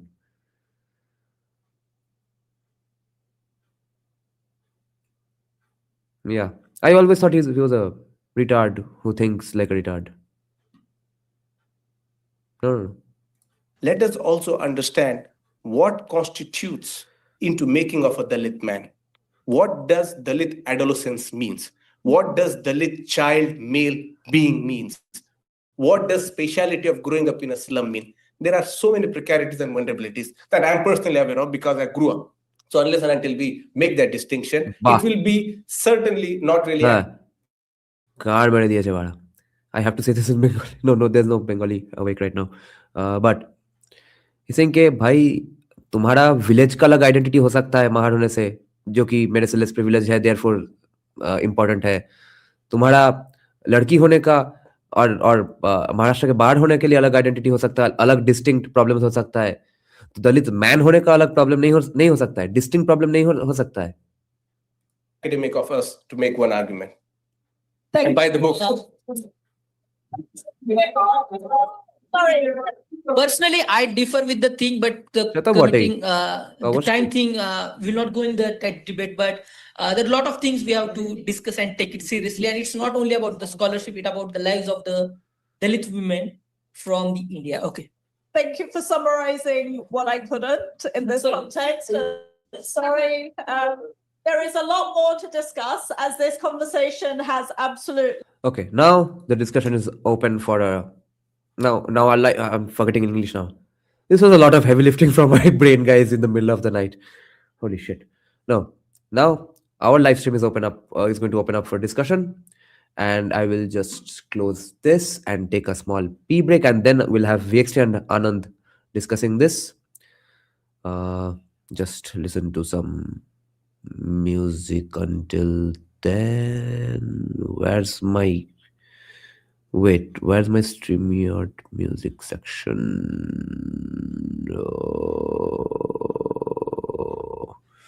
Yeah.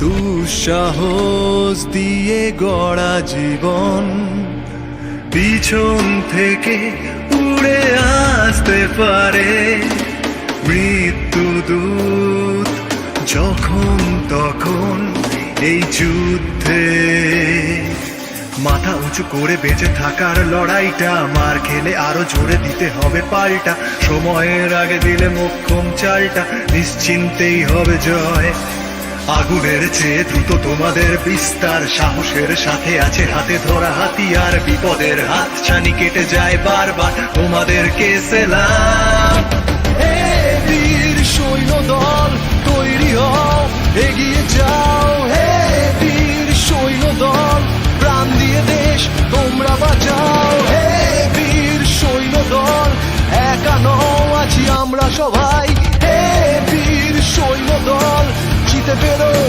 এই লড়াই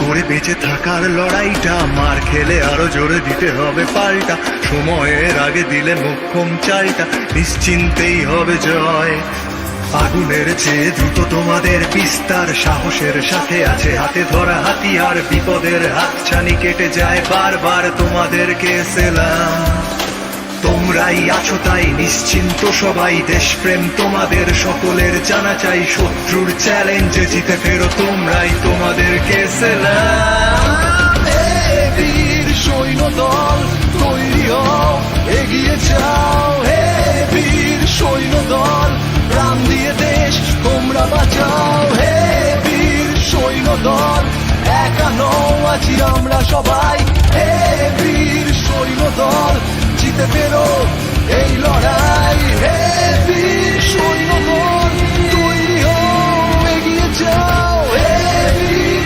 সৈন্যদল প্রাণ দিয়ে দেশ তোমরা বাঁচাও। হে বীর সৈন্যদল একা নও, আছি আমরা সবাই। হে বীর সৈন্যদল জিতে পেরো।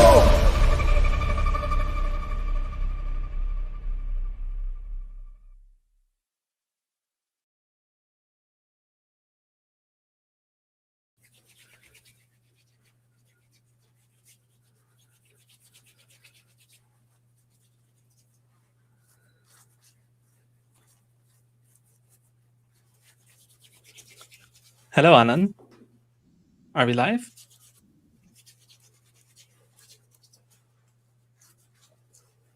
Oh, hello. Sorry, I was just getting some hot water.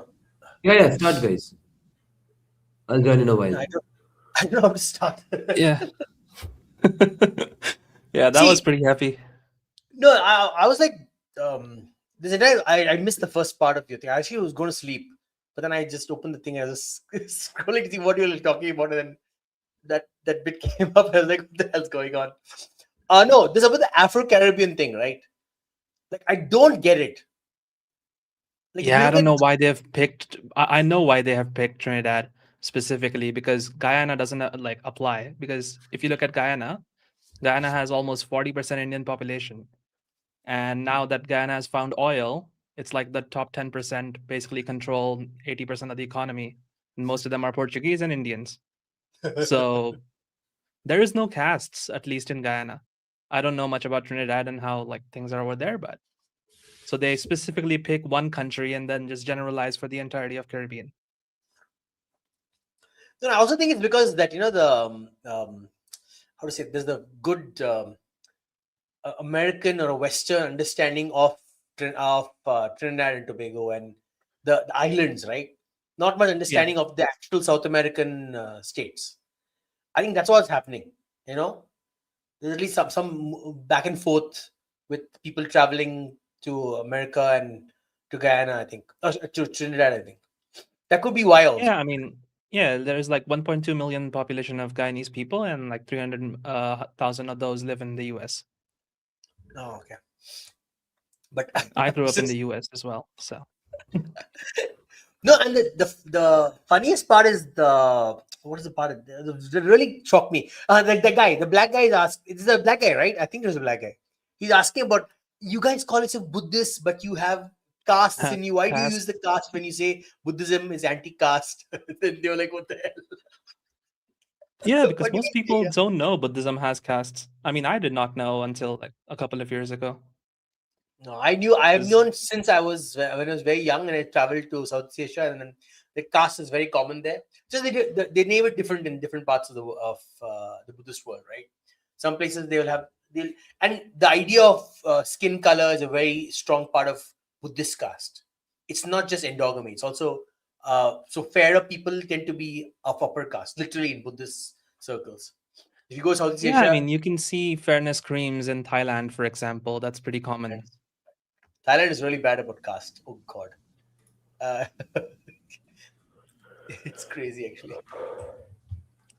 No, so I'll tell you how I learned about Suraj Yengde. I don't know if this translated into India as much, but so when the DEI program was in its full swing, and the BLM, Black Lives Matter, after what's his name, George Floyd, not George Floyd.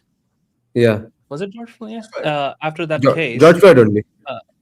We had like DEI trainings that we had to go through when I was working at Amazon. Yeah. Oh. And fuck. And Amazon, I was in Bay Area, so San Francisco.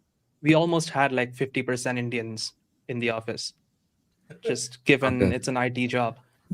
I was in the audio data engineering team, and we had to learn about castes. And then I was looking at that's the first time I came about like, oh, okay, what's caste? Like, let's learn more. And then we had to do MCQs, which of course you can inspect element and see what the right answer is. So you don't read most of it. But after some point, people started asking me who are not Indians. Like my French manager was asking me, what caste are you from? I'm like, oh, this is getting real now. And then there was the whole Cisco case that came in. There was the SB 403, which was a legislation that was supposed to be passed. which was distinguishing caste as a separate identity marker. So even though Amazon and most companies in the US are like equal opportunity employers, they ask you what ethnicity you are, and they added a new box for new recruits as to what caste you are if you answered Indian in the ethnicity. And that was like oddly specific. So then I started reading and who's like doing all this research, and it's Suraj Yengde. So that's when I started hearing about it, and I'm like, oh, this guy is influencing a lot of people, and it's becoming mainstream, and it's also affecting policy. I'm telling you this. This is. I was in the US from 2000 to 2003, almost 4 years, and I'm telling you, not a single Indian talked about caste then. And I was in a university that was highly popular with Indians. Like you would never hear a single person talk about caste, and it was a diverse population, by the way, from different states. And, Anand, you know what the counter would be to you in this case, right? What? That I don't see caste That's and all. I'm privileged and nonsense shit like that. That's one. Yeah, that's one. And the other is just because you don't talk about caste doesn't mean the casteism does not happen, because there's subconscious casteism as well. Because nobody in Bengal talks about caste. No. But casteism requires you to act on it, or it's not casteism. I mean, it's a very simple concept. Yeah, Just you can because act on it even subconsciously by not having a guy who likes Bhojpuri music in your group, because Then he's I'm what lower I'm caste, lower status in that Bhojpurist. sense. I'm a Bhojpuriist. I don't know. I mean, you can label anything as subconscious oppression, and it's ridiculous. I mean, at some point Yes. you say this is nonsense. Yes. This is untestable. Yes. You know? Absolutely. The antidote to that is the US way of thinking. Yes. Yeah. Oh, so okay. I really want to talk about this, the US thing. So if you look at when the Constitution is written, you look at the land area of the US in 1789. It's a very small part of the US. Like if I was looking at the map, the thing. Okay, in 1789, the land area of the US is just I think 17 states, less than 17 states, and half of them are slave states, slave owning and slave running states, right? Yes. The other bit is Louisiana and Viceroy of New Spain. So most of the US was still under Spain during that period of time, but the Constitution was written. So the Constitution was written for these British colonies that were liberated. It's basically anti-British imperialism, or the power of the. It wasn't even liberated just on 1776. 1781 was the complete independence, I think. I'm talking about 89 when they wrote the Constitution. I'm saying after the Constitution was written also, America was just the East Coast and some parts of the slave owning population, right? So my point is, the real culture you see right now is American exceptionalism, but built on the basis of how the Constitution helped America industrialize, right? Because the earlier, if you look at the pre-industrialization era of America, it's mostly again just homesteads and large farms and rural agriculture. Like they didn't actually have much, and there's a lot of intra-community targeting. Like they just fight a lot, right? And the witch trials went there as well. So the Puritans affected a lot of the behavior there as well. So you have to understand the modern America is very different from the foundational America. When the Constitution was written, obviously, it's American exceptionalism and what the industrialists, the capitalists, like Ford, all those people, they drilled that idea that you could be anything. You could aspire to anything if you put hard work and grit in. It didn't matter what community you came from, right? And that's the reason why American capitalism is so valued, because those people who have memory of that time, they know that we came in poor and desperate, and we were dirty and like, we were hated by everyone, but we were able to create our own community. That's exactly. And America has repeatedly done that for people from around the world. Yes, every immigrant group has gone through that same experience. You're exactly right. You're true. Every immigrant group has come in poor and struggling, and every immigrant group has been able to succeed. That's another reason why these groypers don't make no sense. Exactly. Groypers are the Saratan AC temperaturists of that country. So the idea is that the emancipation of one's status in society is through this attitude. That no matter how poor Yes. and backward you are, any amount, if the framework of your system is such a way that it lets you rise up rapidly. That is the only way to truly emancipate, because the way India emancipates, you are just creating new discriminations, and people are going to hold grudge for other people for new reasons now. Pehle it was ritual pollution. Now you will hold a grudge against the same people for beating you in the competition in the Operation Olympics. Not just that, like you see what he said. He said that the Brahmins are now in the armed forces, right? And they should not do those professions. Armed forces में कैसे चला गया वो speak? Like he's like defending caste, like jati, Yeah. Yeah. profession. Yeah. I was surprised by the statement. Yeah. Like, isn't the Brahmin working in the armed forces an example of, yes, the Dalits also do the same thing. Let's follow the same thing and let's also work in the armed forces and take up those. Remember, Ambedkar supported the Indian Army in that sense, that Indian Army is a great institution to break down casteism, because everyone will be equally fighting against each other and having a food sitting beside each other. Which is what the army's MSP these days is. They're saying even the so-called jati regiments that they have, they're breaking down the structure of the jati regiments. While they have their jati deities, but everyone participates in that thing. So it's removing that barrier to entry, right? Which is exactly what he should be saying. He's really fighting for Dalit emancipation. He should be saying, look at the army. It's a great example of how jati barriers are being broken. Like the same, the Mahar regiment has so many other people now. It has Punjabis, and this group it has. And the Mahar regiment is mostly Dalit. So why, like, it's a good example to give, but he goes in the reverse direction. Oh, how dare the Brahmin be the general? Yeah. No, he's actually used this example before. So he said all three armed forces, if you look at the Army, the Navy, and the Air Force, all three heads of the Army are Brahmins. Which is why the Army itself, like the armed forces, is a casteist organization. But wait, I actually don't know. The problem with me is I don't know much of the caste groups, the jati groups. I won't use caste. The jati groups, right? And that is such a... What is Kariyappa? That is such a flawed argument to make from Yengde, because if it was not the case that Brahmins end up being on the top of those positions, it means casteism does not exist. Then he's not oppressed. He's oppressed because that system exists. Then what is he complaining about if that system does not exist? Why is he surprised that Brahmins are reaching the top? Because there has been historical privileges. Those families have had social capital, cultural capital. So obviously he will study harder. But that is applied to the way the army selects its generals, no? It's not like Of course, the of Supreme course, Court. of course. It's not like the Supreme Court. Yeah. His argument would make sense in the Supreme Court.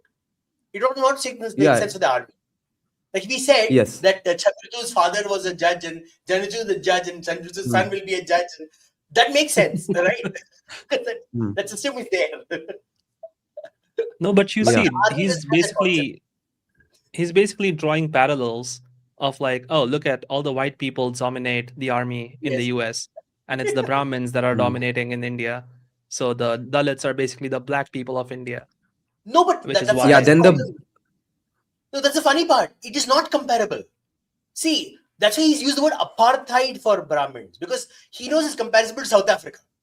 Because South Africa, there are a very small number of white people controlling the majority of the population. He said 80% is this. Like, no, but it's not comparable, because apartheid was not about just having social capital. Apartheid was about creating laws and systems where you could not own property freezing the same system. as the You literally had no ability to grow. Like, there's no chance. Yeah. And that is not comparable to what India has. India has a system of disaggregated discrimination, maybe.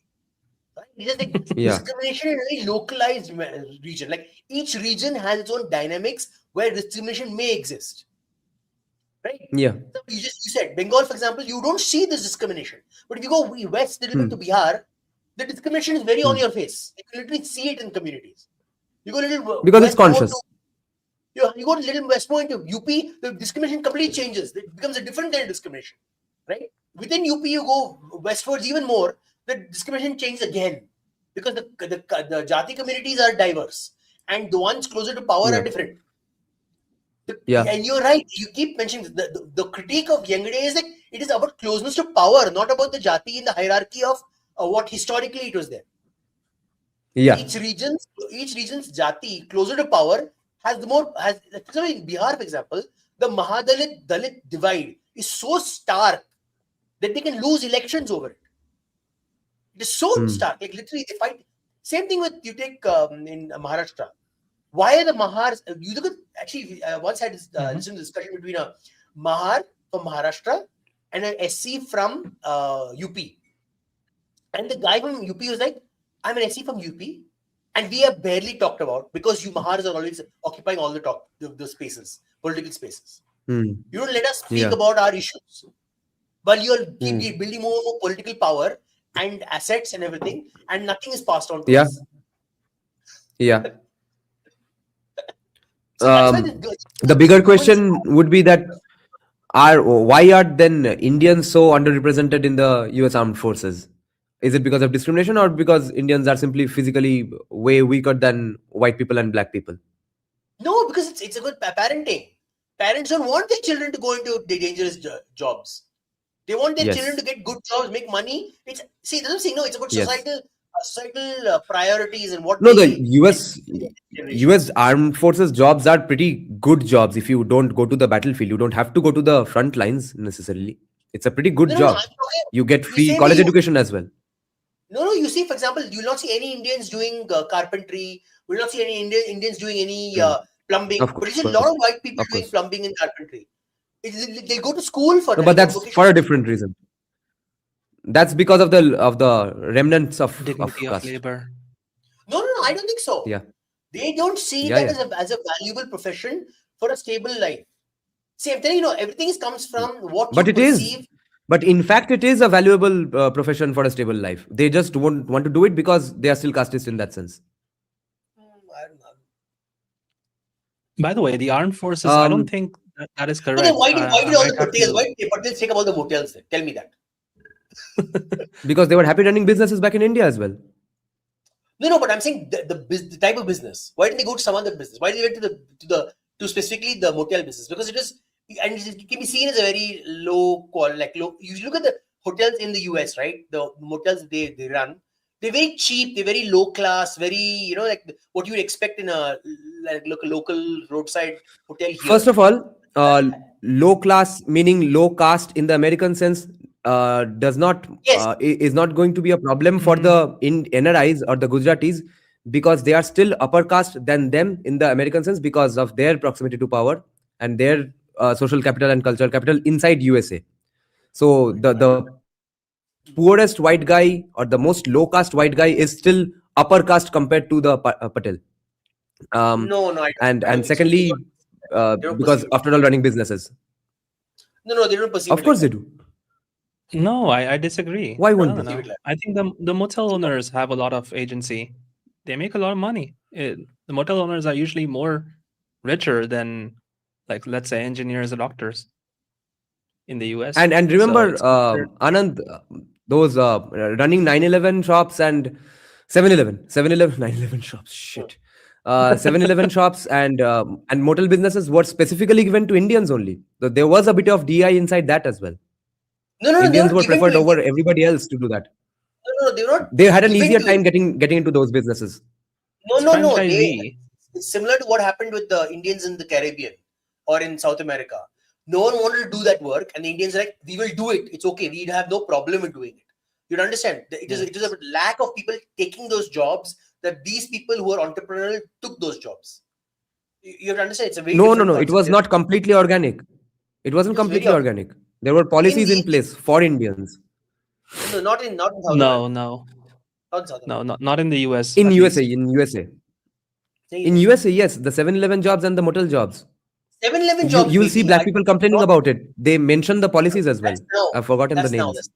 That's now. By the way, a lot of brokers actually complain about this exact same thing, and that's when they bring in casteism, saying Indians only hire other Indians, which is why when one Indian has a 7-Eleven, they're only going to hire other Indians in that store.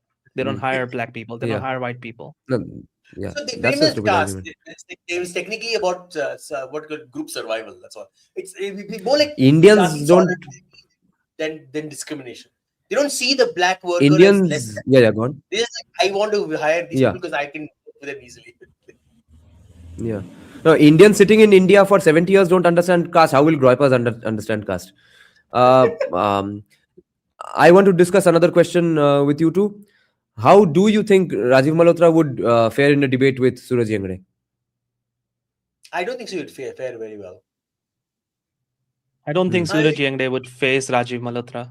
Hi. Rajiv Malhotra has given him Yeah, he wouldn't. invitations multiple times, and Yeah, Suraj Yengde has Yengde rejected. won't because of Yengde won't because Rajiv Malhotra does not have the academic Janeyu. But even if he did, even if Yengde had a big enough heart to do that, how would Rajiv Malhotra fare? No, I'm saying again by fair. What do you mean? Like fair means I think he would debate him quite well. Like he'd make some good points. But fair as in like would he be able to convince Suraj Yengde? No, not possible. Zero possibility. No, would he be able to stand up and destroy him? Would the audiences be convinced of Rajiv Malhotra in a debate between Rajiv Malhotra and Yengde?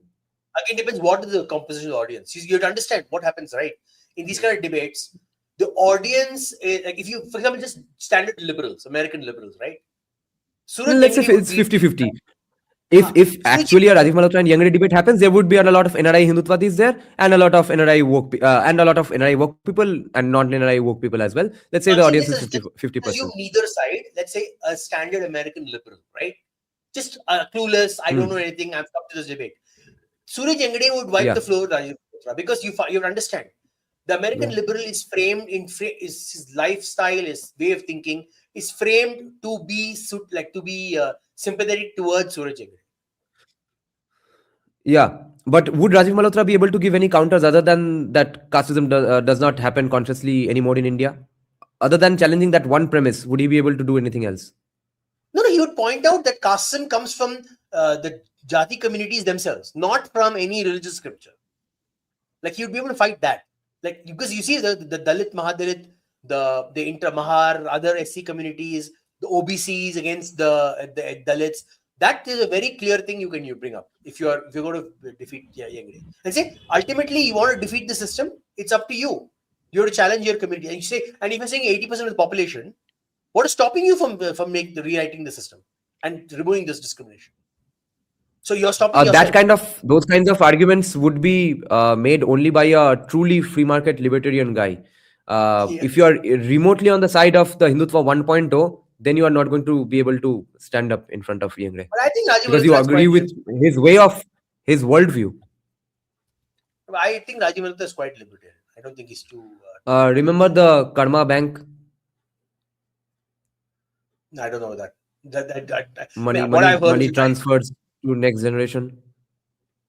What? I mean, that's esoteric. I'm talking about in a practical sense. Next generation. Yeah, wait, I'll show you this argument. Yeah. No, so by the way, there is an entire chapter in Snakes in the Ganga. I'll just show you one clip. If you haven't read the book, the entire 5th chapter called The Rise of Afro-Dalits. On rebutting Yengde. Yeah. Oh, okay. So yeah, I think he does a pretty good job. Yeah, one-sided rebutting can happen. Yes, but I think Yengde would be able to convince the American audiences more because he draws parallels with the critical race theory, and most people understand critical race theory, and it's easier to understand a worldview which is similar compared to Rajiv Malhotra, who has to give a lot of primer on what Jati is, what Varna is, how it came into being, what's the modern implications of it in India, how it transfers over to the US. I don't think he'd be able to convince liberals, but this is very funny though. Leftist movement helped in if you don't convince liberals, what are you even doing there? Because J. Deepak convinced me, Sanjeev Sanyal convinced me. Liberals are the only ones. Rajiv Malhotra can convince you. Very provocative business. I don't think so. Listen to this though. Strategy. We can do business like a smart lawyer can do smart lawyering. We can do business smart. Yes. This is a proposal which according to Agama, once you revived this particular technique, should be available only to the Agama people, and it will create so much wealth. And the proposal is as follows. Some of you who are into venture capital and investment banking and so on, this will make you the richest man in the world, what I'm now going to tell you. If you go to Bill Gates, his biggest problem, you tell him, is that when you are dead, your wealth is useless for you in the next life. Unless we can find you and transfer that wealth. So the proposal is, we go to Bill Gates and say, you got 100 billion and you are giving philanthropy, this, that, because charity will get you to heaven and whatnot. That is your tradition. Out of the 100 billion, you give 50 billion to us in trust to be given to you in your next life when we find you. Because it is possible you may be born very poor. Bill Gates may be born very poor.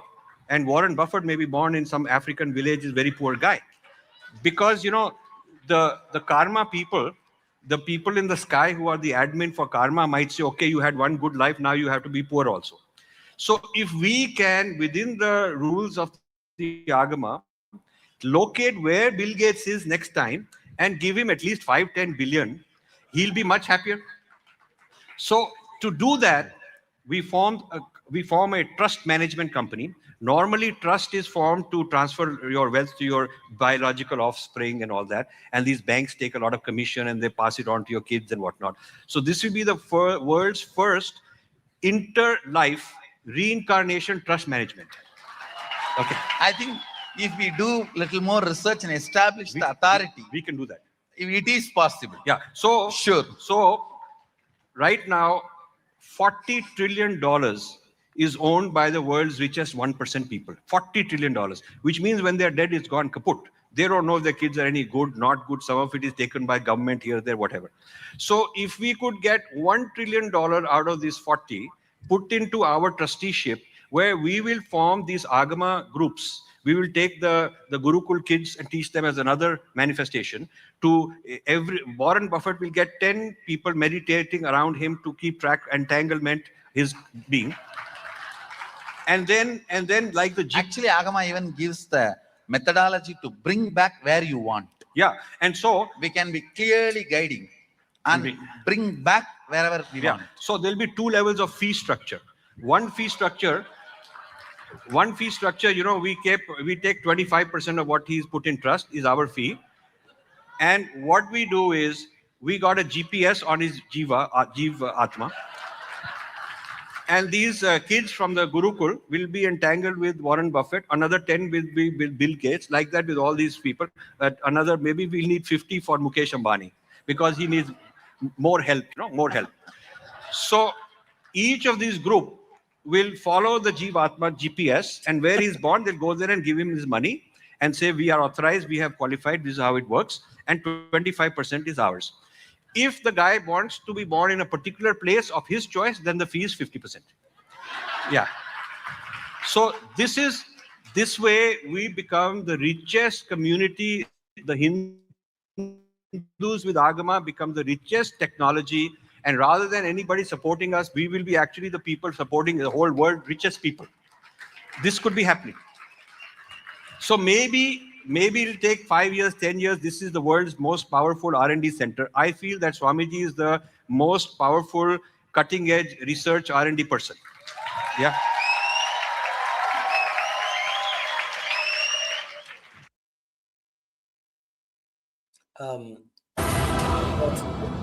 I don't think we need a rebuttal on that.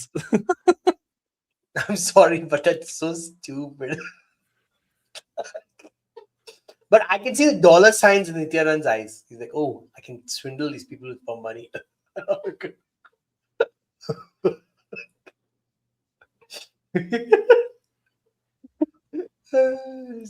be. They look at the soul. God, seriously, man. This is Hindutva 1.0 in 4 minutes. I mean, it's not fair though. In a way, I do understand what he's saying. Like, take away the incentive to pass on your wealth to the next generation, then your attachment to your caste goes away, right? You're like, why should I Why should jatis? Really, really, that's what he's saying there. I'm trying to look at the silver lining here, bro. It's stupid, but like maybe that's a way to like liberate people from the need to hoard wealth. Like give it off, give it away. I mean, in a way, temples did that. If I see good donating Bill Gates temples, himself does that anyway. Yeah.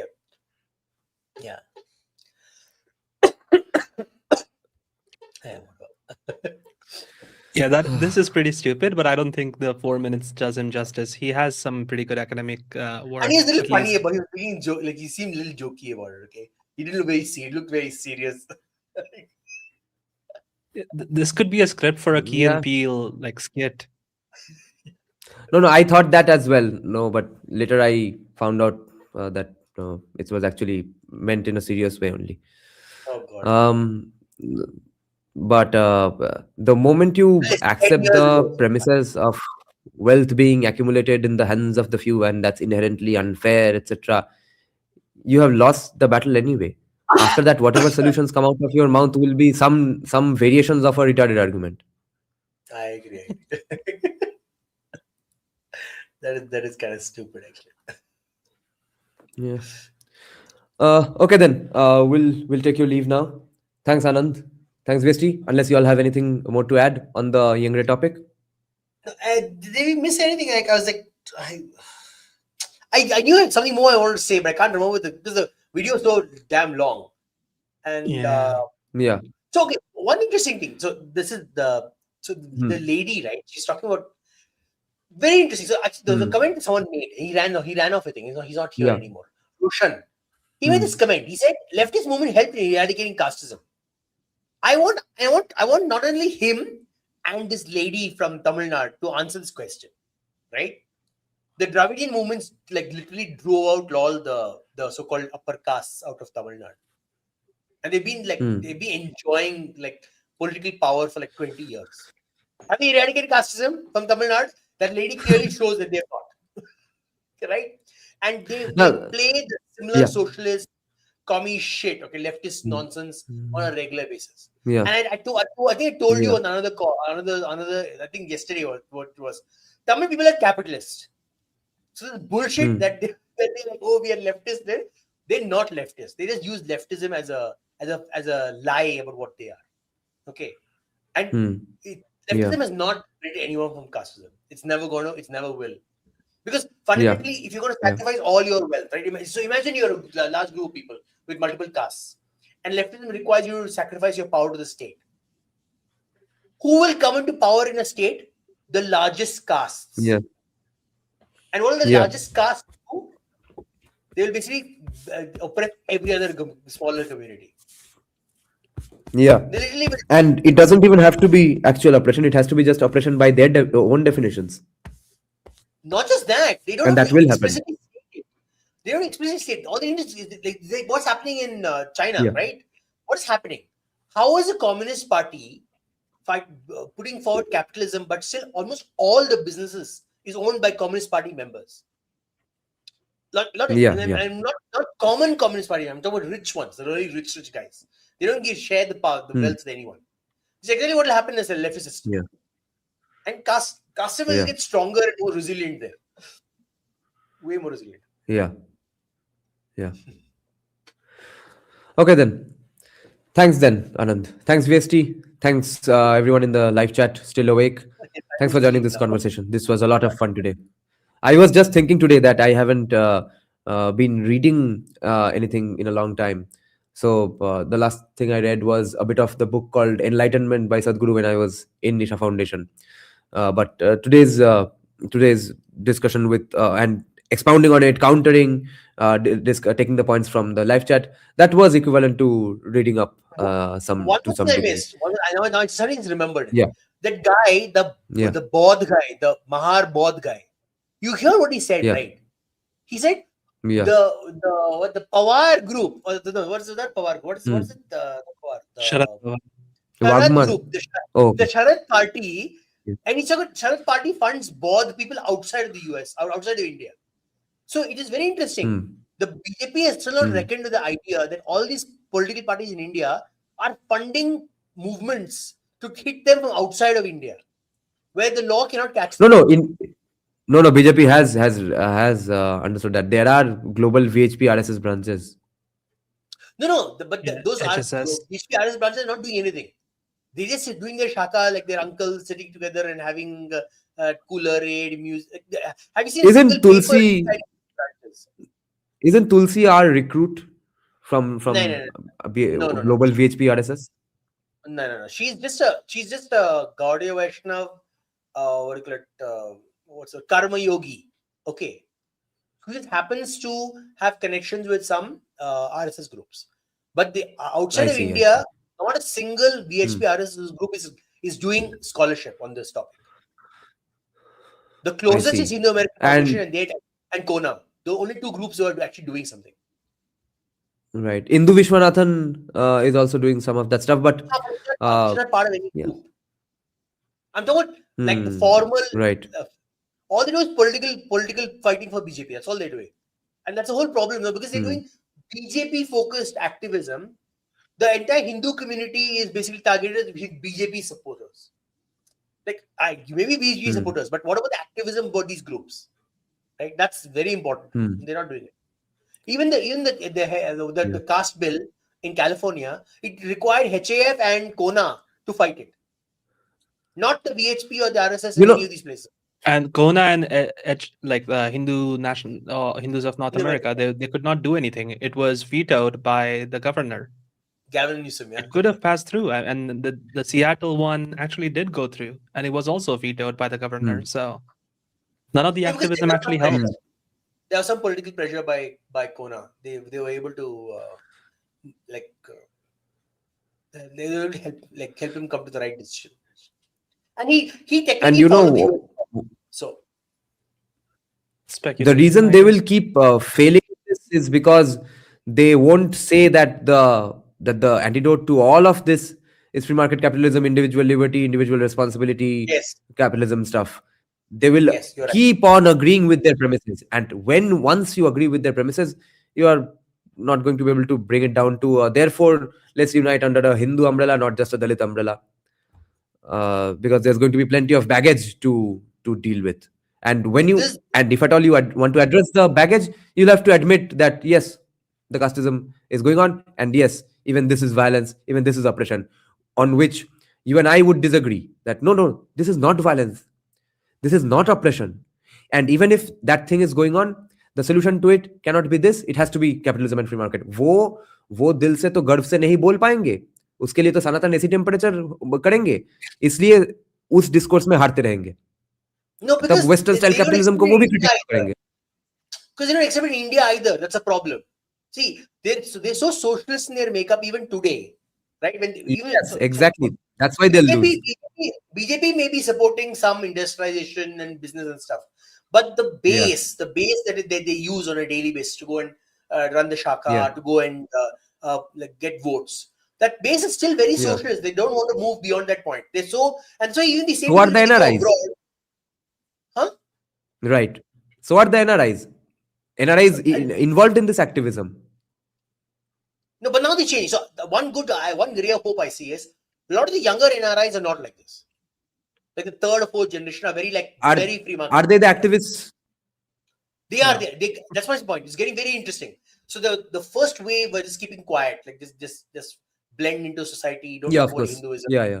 Second wave were more like my kids are going away from my culture. complain. Third wave was like therefore learn up a few lines of the Gita. Third wave was like woke fair. Let's go Democrat this. The fourth wave right now is like I want to be as Sanatan as possible, and I want to be capitalist, and I want to be free market. So it's a very interesting cocktail going on right now. Bhai, Anand, that's just a fucking lip service. Unless you are completely Thomas Sowellian in your arguments of saying that yes, I'm very pro free market, etc.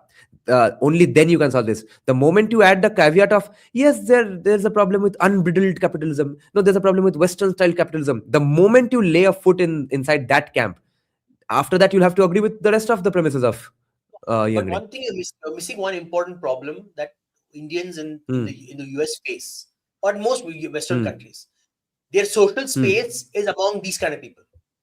They have to virtue signal to survive. It's not because they believe it. Therefore, Vivek Ramaswamy is the ideal. Why can't they just be like Vivek Ramaswamy? It's not like Vivek Ramaswamy doesn't exist. There is a model to follow. Because They'll in fact criticize Vivek Ramaswamy for being too westernized. No, because what has happened is he basically went to a group that doesn't like them itself. See, you understand? Vivek Ramaswamy. So what? Hijack that group. How can you? Huh? How will you survive in USA and have a strong discourse without hijacking the majority group and their Because discourse?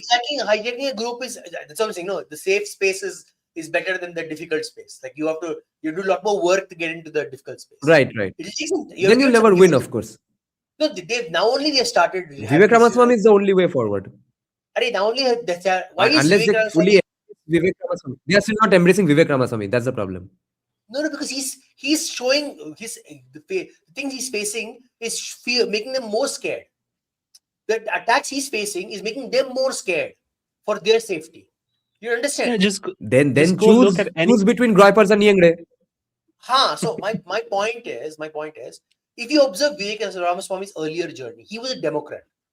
He was he was a pro-Clintonite. Okay, if you look at his earlier behavior, then he slowly transformed. Why did he transform into a more right-wing, so-called? He's not a Republican. He's basically libertarian. But why did he transition into the so-called the Republican space? Because you look at what the first book he wrote. He wrote Woking. Because he realized the threat of the woke and the leftist to the entire stability of the Indian American community and his kids. So he has to sell this to the other Indian Americans. He's not doing that, and that's his mistake. He's selling only to the white women. वो भी विवेक करेगा. He has to do it. The only way he has to do it. If you're a good politician, you sell it to every community, and the best one to sell it first is your own community. He's not doing that. My biggest criticism is that he should be reaching out to his community and getting every single Indian American on his side. First thing, every single borough, every single place where there are Indian Americans, they should be voting for him only. भाई India में बैठ के लोग Thomas well fan बन जा रहे हैं, वो लोग अमेरिका में बैठ में विवेक रामास्वामी को समझ नहीं पा रहे हैं.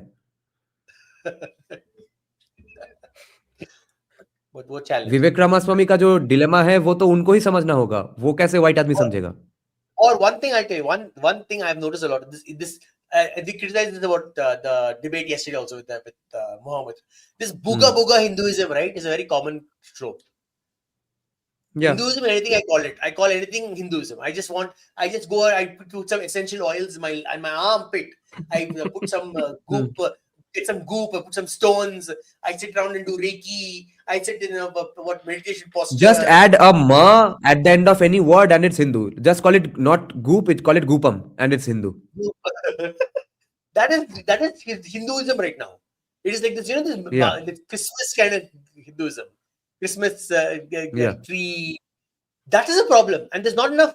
Again, like I said, no, the BHP and the RSS are not doing any research. No papers, no nothing. It's only Kona and maybe HF are doing actually some work, like some amount of work. The rest are not doing anything. That's the point. That's the problem. Yeah. Okay then. Good night, guys. Good night, Anand. Good night, Vexty. Good night, guys. In the audience. See you all soon. Bye. যদি সবাই ফিরে যায় ওরে ওরে ও ভাগা সবাই ফিরে যায় যদি গহন পথে যাওয়ার কালে কেউ ফিরে না যায় তবে পথের কাটা তুই রক্ত মাখা চরণ তলে একলা দলরে তুই রক্ত মাখা চরণ তলে একলা দলরে যদি তোর ডাক শুনে কেউ না তবে একলা চলো রে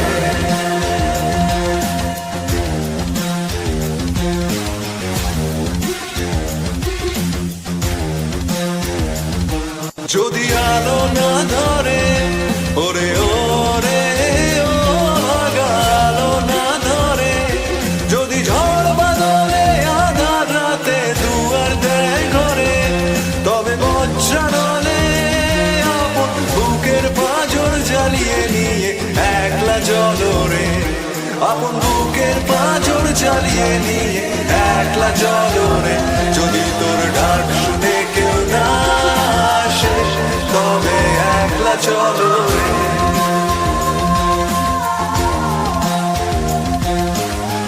একলা চলো একলা চলো একলা চলো একলা চলো রে